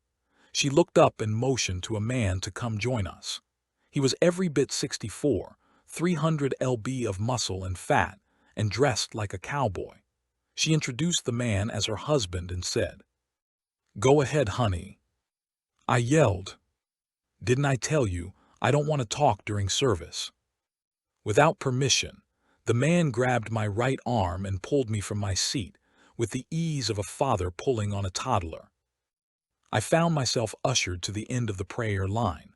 I tried to pull free from his grip, but he gained a tighter hold and refused to let go. Rather than causing a scene, I waited. By the time we reached the end of the line, my arm was asleep from the vice-like grip. When we reached the pastor, Randy White, I shook free in a motion obvious enough for the pastor to look at me with concern. As the man approached with me, I turned, and with all my might pushed him back to the crowd of people standing a few feet behind us. The pastor leaned forward and asked what I wanted prayer for. I said quickly and in one breath, "This man brought me up here against my will. This is the first I've been free from his death grip since he pulled me from my seat." The blood was rushing back into my arm, and I remember the needle-like sensation in conjunction with my rant. The pastor said, "Since you're up here, would you like prayer?" "Yes, I want to deck this man. Let's pray about that." The pastor motioned for the ushers at the start of the line to join us. He whispered in the ear of the man wearing a lapel tag that read, "Head Usher." He and the other men wearing similar lapel tags took my unwanted escort and his wife by both arms to the back of the church and through one of the many exit doors. The pastor put both of his hands on both of my shoulders and prayed that God would give me direction in my life and that I wouldn't hold this incident against the church. When he finished, he apologized for what happened and asked me to call him Monday. He reached into his jacket pocket, pulled out a pen and piece of paper, and took down my name. I left immediately. I started the Jeep to leave when the man who earlier forced me to the altar approached my window. He was too close to my Jeep for me to pull out without hitting him. I cracked the window. "What do you want now?" He passed a piece of paper through the crack and dropped it. As it fell on my lap, he said, "This is my number.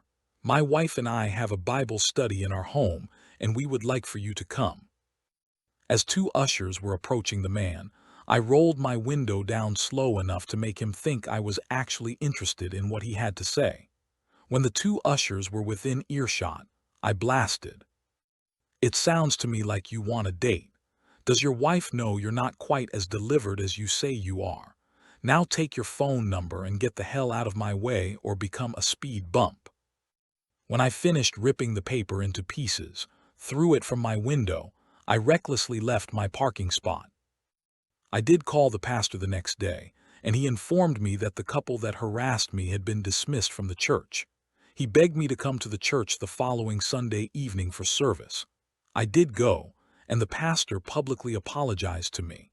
I visited a few more times, but it never felt like home. I packed my tambourine back in mothballs and decided getting lost in a large church was not going to happen. I began to pray about that episode. I wasn't sure what or how to think. When I prayed, all I could do was ask for understanding, as though I was asking God to decipher an indiscernible dream. Finally, circumstances seemed to look forward, if not up. Trent and I were invited to a Christmas party in downtown Tampa.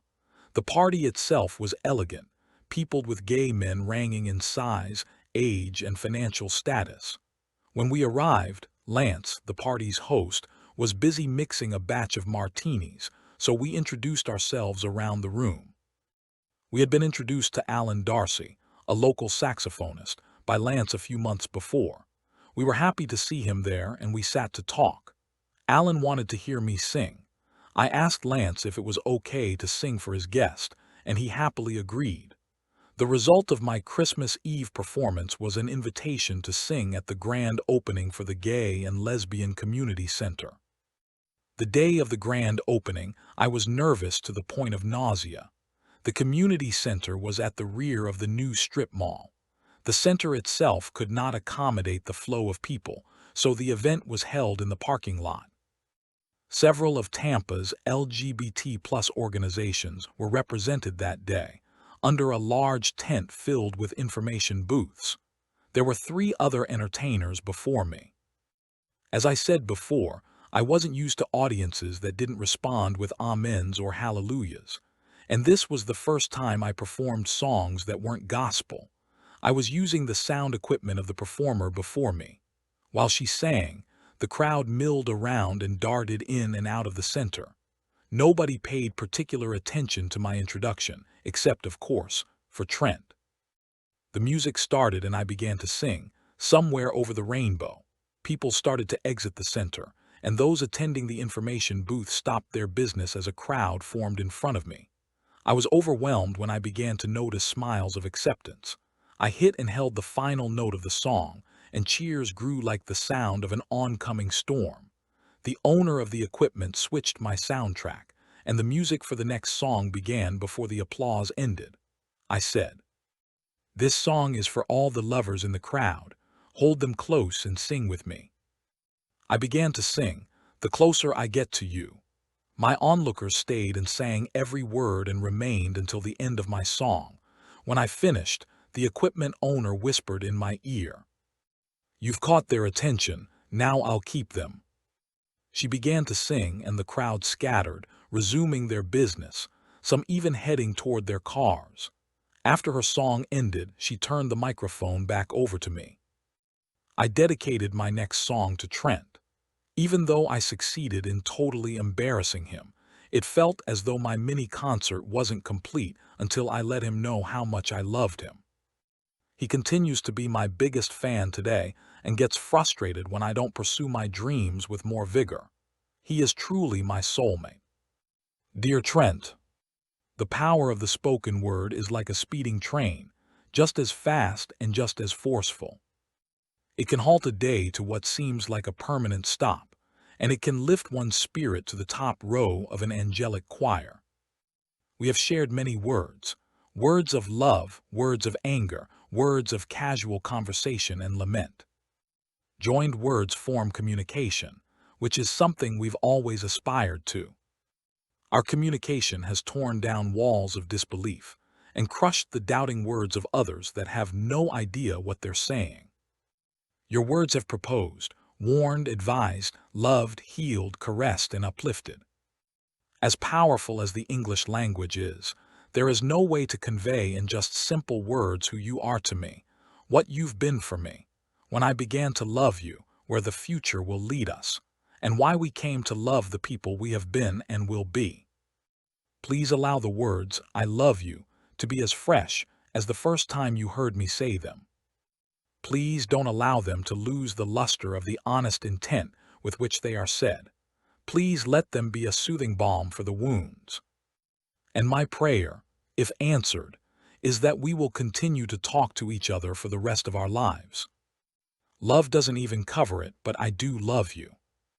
That event opened the door to hold concerts at several LGBT+ venues and interfaith gatherings. It seems the older I get, my sexuality is no less miraculous to me than when I first uttered the words, "I'm gay." Straight friends ask, "What's the big deal?" I've searched long and hard for many things, But the answer to that question took only a few moments to find. I can answer it with something my sister said to my uncle when he asked my mother, when Mom worked for a hospital supply company, if she could find a girdle for him.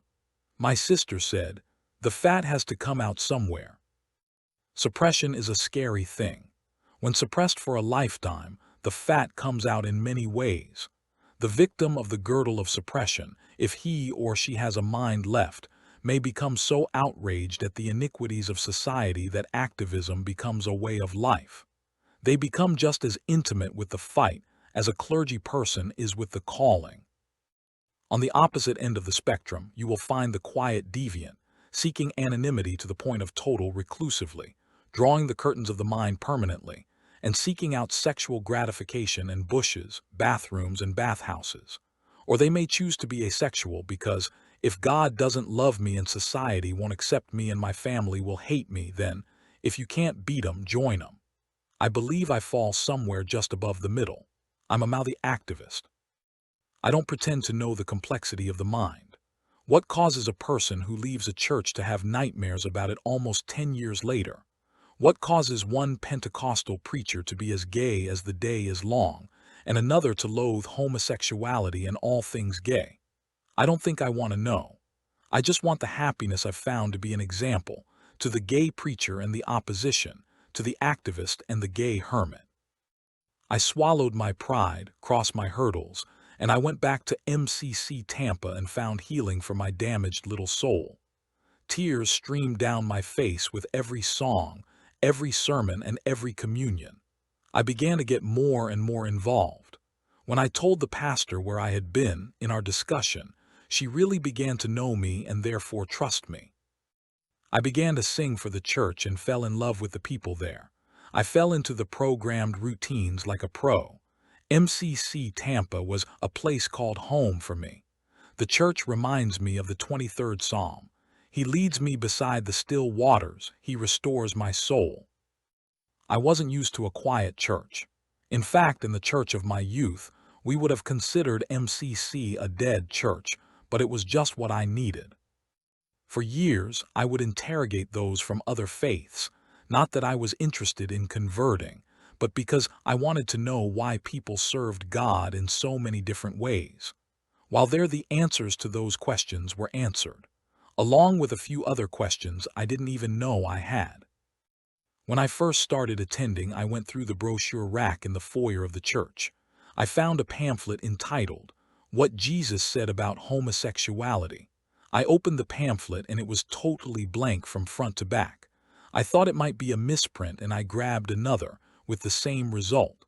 By the fourth one, I began to laugh at the absurdity of it all. The first year at MCC, keeping myself anonymous was what I needed. I began to get to know the basic belief of the church. It was simple, yet profound. God loves his gay children.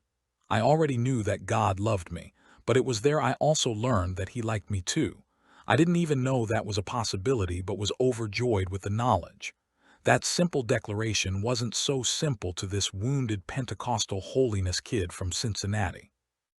The evident dealings with my heart were overwhelming.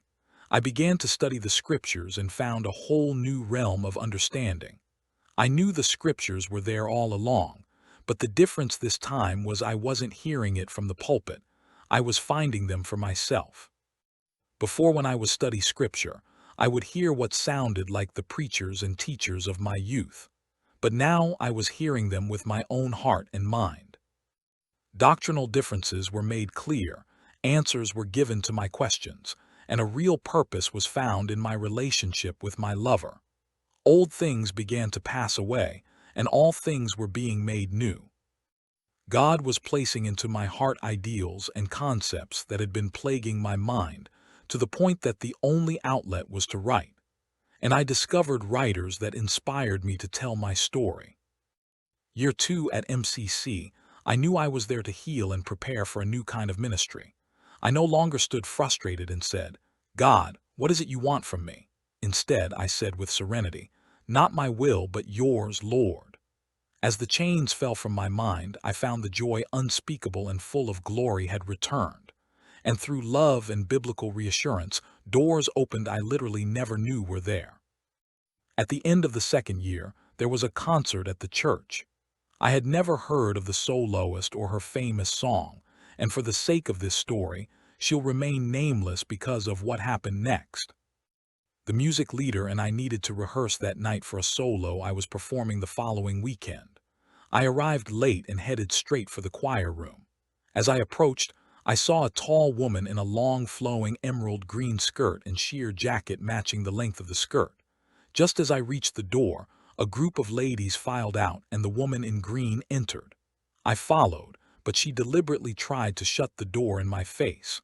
I stopped it with my hand and said, "Excuse you." As I stepped inside, she spun around, hands on hips, scolding me with her eyes.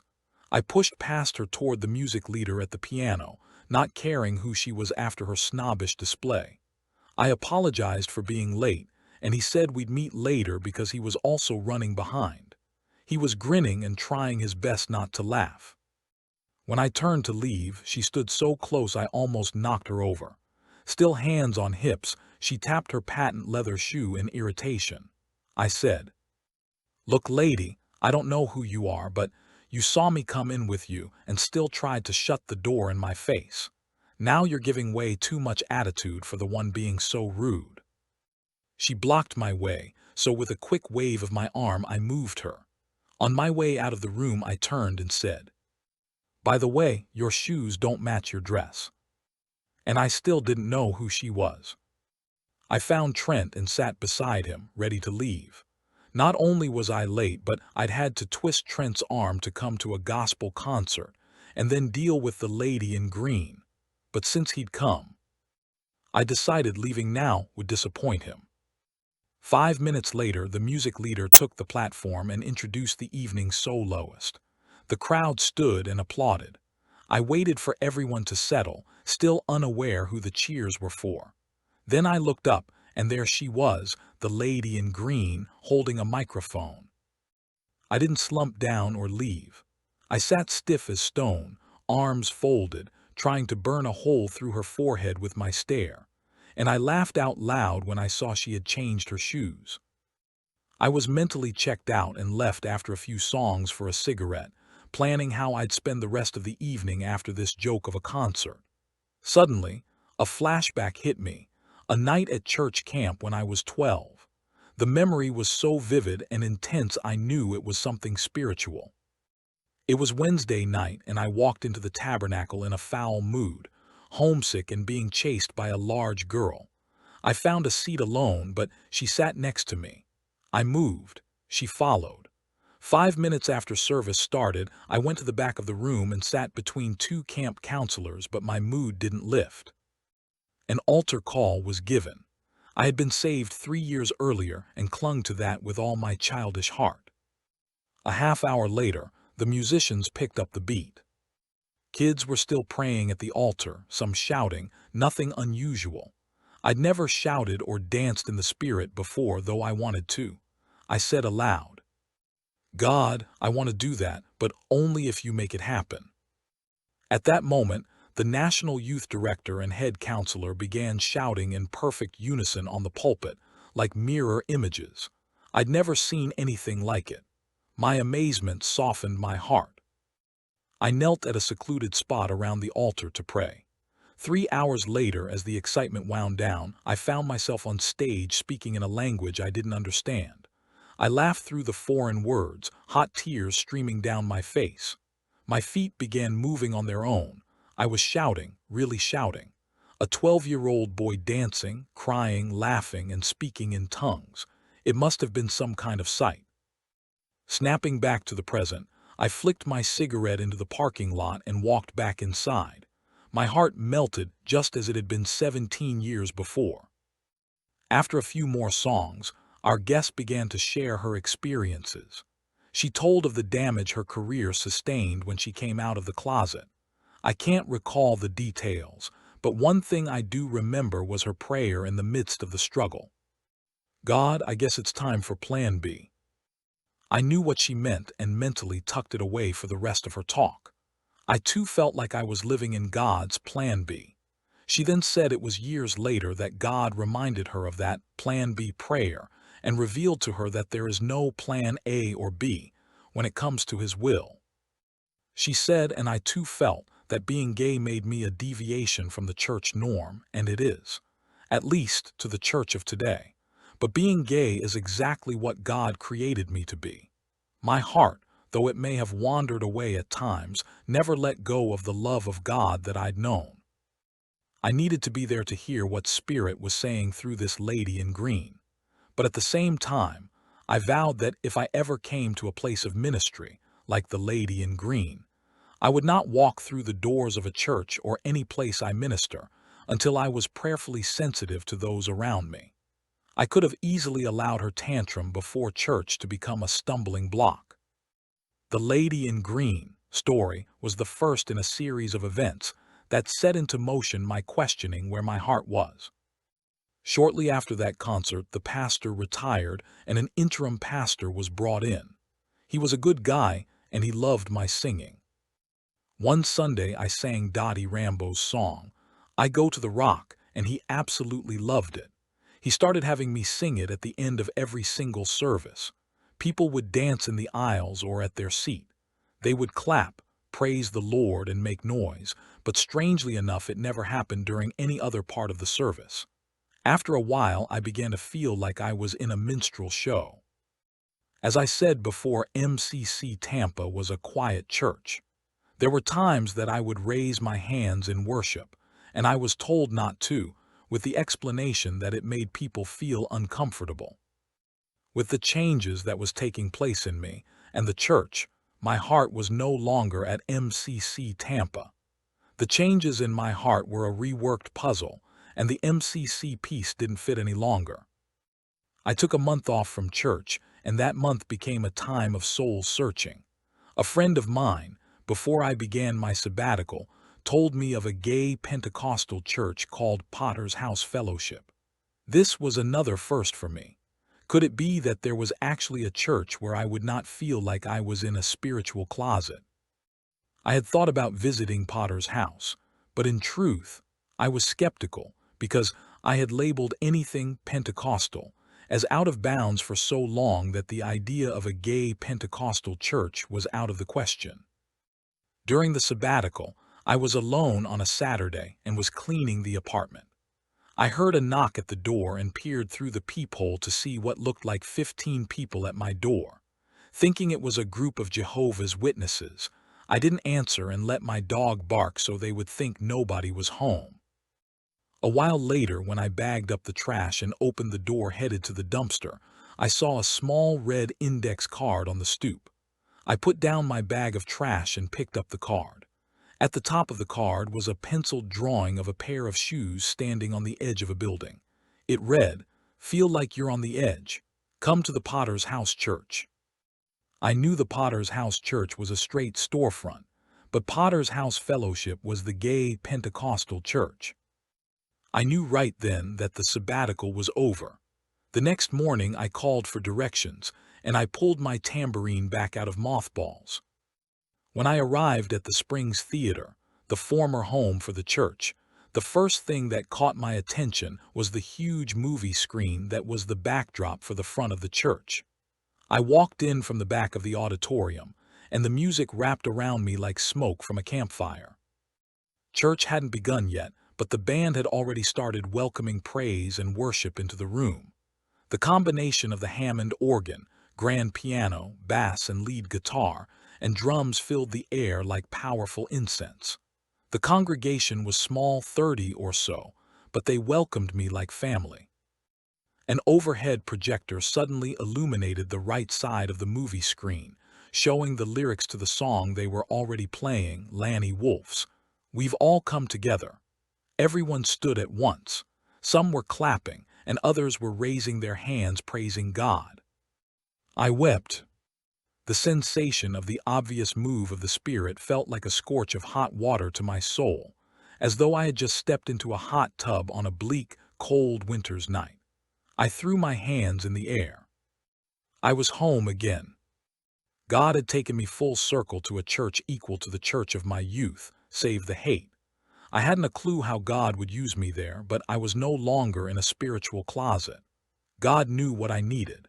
He sent me to a quiet place, MCC Tampa, to lick my wounds and to heal. If it weren't for that time of healing, I would still be questioning God about my sexuality and wanting to die. The healing was complete, and he knew just when to send my friend to tell me about an affirming Pentecostal church. I was restored to ministry again, just like those injured people who have to learn to walk again. I too had to learn to step into my place in a Pentecostal church again, with a few deviations. Now I know God loves and likes his LGBT plus children. We can move and operate in the Spirit, and we are just what he created us to be, gay and his. Chapter 7, Life Goes On. To give you a short summary from the last chapter to the present. After healing took place in my life and I reconciled my sexuality with God, I began to pour out my journey on paper.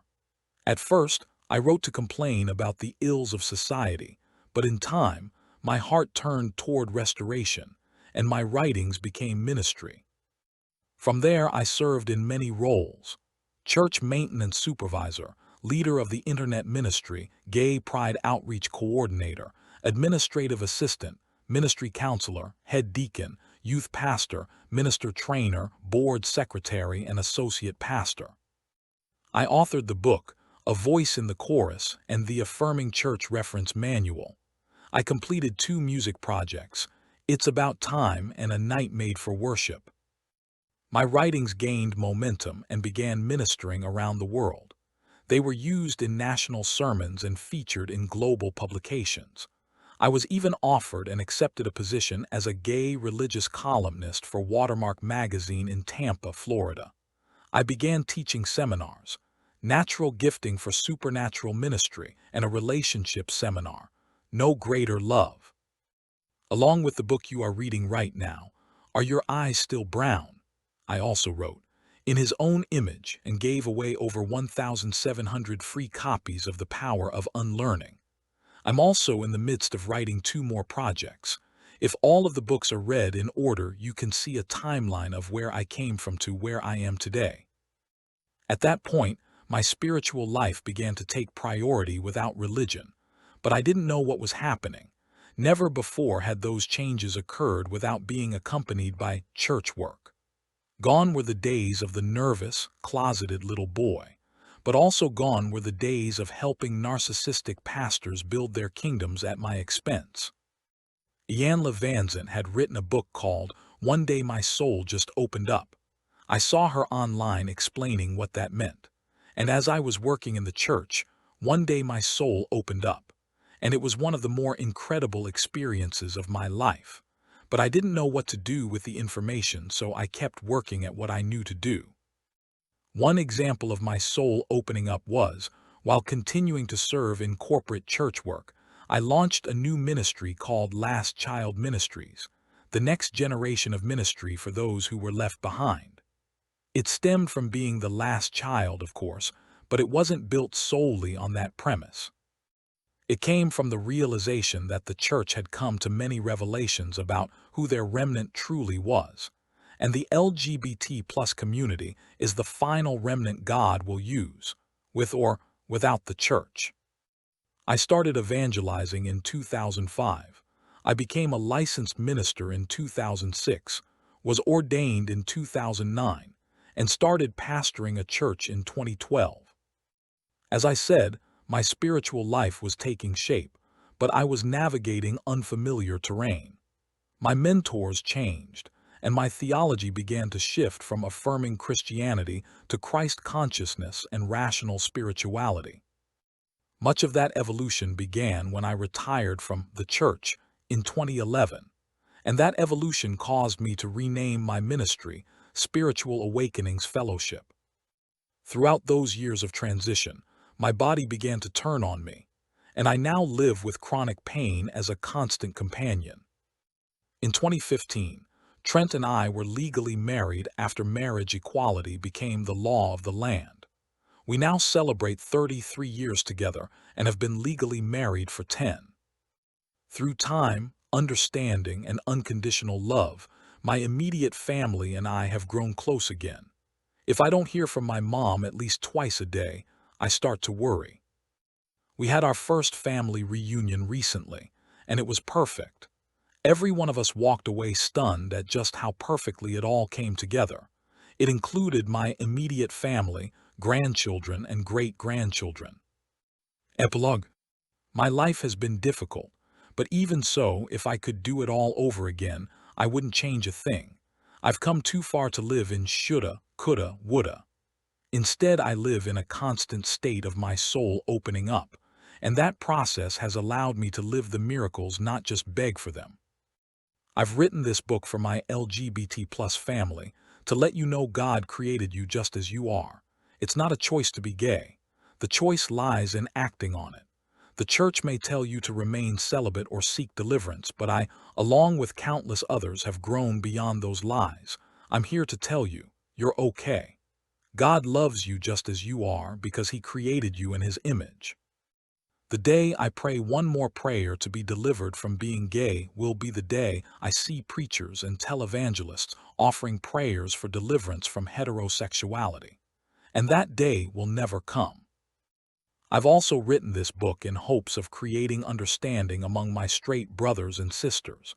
I pray you've gained a new and fresh perspective, and perhaps a deeper awareness of my chosen family. The cloud of misinformation surrounding us is just as damaging to you as it is to us. 1. It's not a choice to be gay. 2. Ignorance isn't bliss, it's a form of hell. 3. The closet is insanity. 4. Homosexuality is not a lifestyle, it is the original genetic imprint from creation itself. 5. Not everybody has to go to your church, or everybody would be there. 6. And the world is not flat. 7. Etc. Words spoken from ignorance can be the very rope tightening around the neck of someone who's ready to give up. If you don't understand, the Bible says, "Trust in the Lord with all your heart and lean not to your own understanding." In Him, there's a world of wisdom available. And if that's too much to sift through, remember this. Jesus said the greatest gift is love. And if that's still not enough, the Bible says He knew you before He formed you in the womb. It didn't say He knew about you or He heard of you, it said He knew you. So if that's the case, don't you think He knew you were going to be gay? I'm just saying.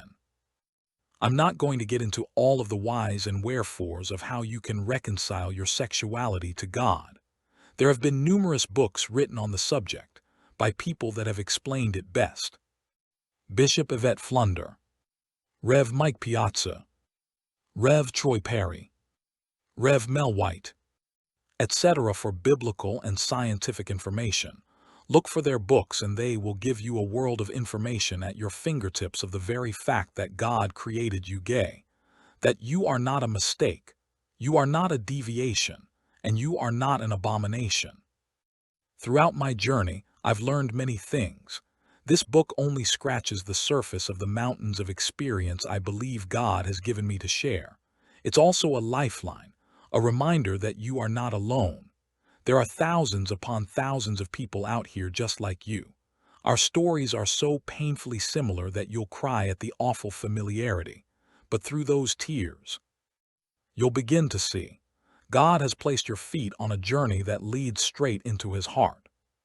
I dedicate this book to the thousands of LGBT plus people who died by their own hand, not knowing how deeply they were loved and how much we needed them, and to those who were murdered by the hands of ignorance and hate, to the churches that once made up my family of God, to those in that family who stood by me when things got hardest, to my biological family who tried to love me even when they didn't understand, especially when they didn't want to Trent, my husband, my lover, my best friend, my biggest fan, and my prayer partner, who loved me back to life, and who loved every person I became in the 33 years we've been together. To the late Justin Benjamin, who lived Jesus in front of me when I thought it wasn't possible. You'll always be my one and only church mother. To Rev. Jeremy Ryden, you push me in everything I do. You're the only one that can push me like you do and get away with it. To the authors who dared to tell their stories and inspired me to tell mine. Lord God, Universe. This book is so very much a part of me. It feels as though I've given birth to my inner child. Now I'm sharing that child with the world. This healed, restored child that was once sacrificed on the altars of ignorance and religious idolatry. Let him entertain, bless, minister, and touch the hearts of those who read. Anoint this child and flow through him. Let your love shine in the darkest moments and highest heights. Where understanding fails, bring revelation. Where pain resides, bring healing. Inspire readers to tell their stories and remember, they are not alone. Amen and Namaste. In closing, a note about what I left out. In editing this book, I made the conscious decision to leave out a few pages that were, in truth, little more than a bitch list. They were words written in pain, accounts of people who hurt me deeply, of moments that bruised my soul. At the time, they felt necessary to include. But as this work began to take shape, I realized something important. This is not a book about settling scores. This is a book about healing. I haven't sanitized my story. The hurt is still here, in the rejection, the loss, and betrayal. You'll see the shadows in these pages, but I chose not to let bitterness be the final voice. Instead, I made room for grace. Leaving those pages out didn't erase the past. It freed the future. I set aside those pages, and we now just call them journal entries. There were individuals that tried to destroy my home. There were ministers and pastors that tried to destroy my ministry, and decisions I made that hurt others. I've often been accused of cutting people off too easily, but the truth is there's nothing easy about it. There is a mourning that comes with letting people go, especially those that are not healthy for my mental or spiritual well-being. The pain of letting people go that were special to you, when you discover you were not special to them, cuts deep. The accusation may seem true, but the reasons run deeper than the truth. I choose not to give oxygen to drama lovers, and those that would purposely try to destroy all that I've accomplished. This book isn't about who wounded me, it's about who I've become. I want readers, especially my LGBT+ family and those who walk between faith and identity, to see that pain doesn't have to define your purpose. You can tell your truth without becoming trapped in it. I chose storytelling over scorekeeping. I chose peace over proof. I chose healing over harboring. And I hope, as you turn this final page, you feel the fullness of the journey, not because I told you every wound, but because I walked you through how they were healed. With love as always, Rev. Soctt Manning-Redmond. A word about the author. Rev. Soctt Manning-Redmond currently resides in Cincinnati, Ohio. He is a son-brother husband of 34 years, four-legged daddy to our beautiful Shih Tzu Carson. He is also a charismatic consciousness and rational spirituality leader, author, spiritual advisor, motivational speaker, teacher, preacher, LGBT+ community activist, recording artist, and founder of Spiritual Awakenings, Inc.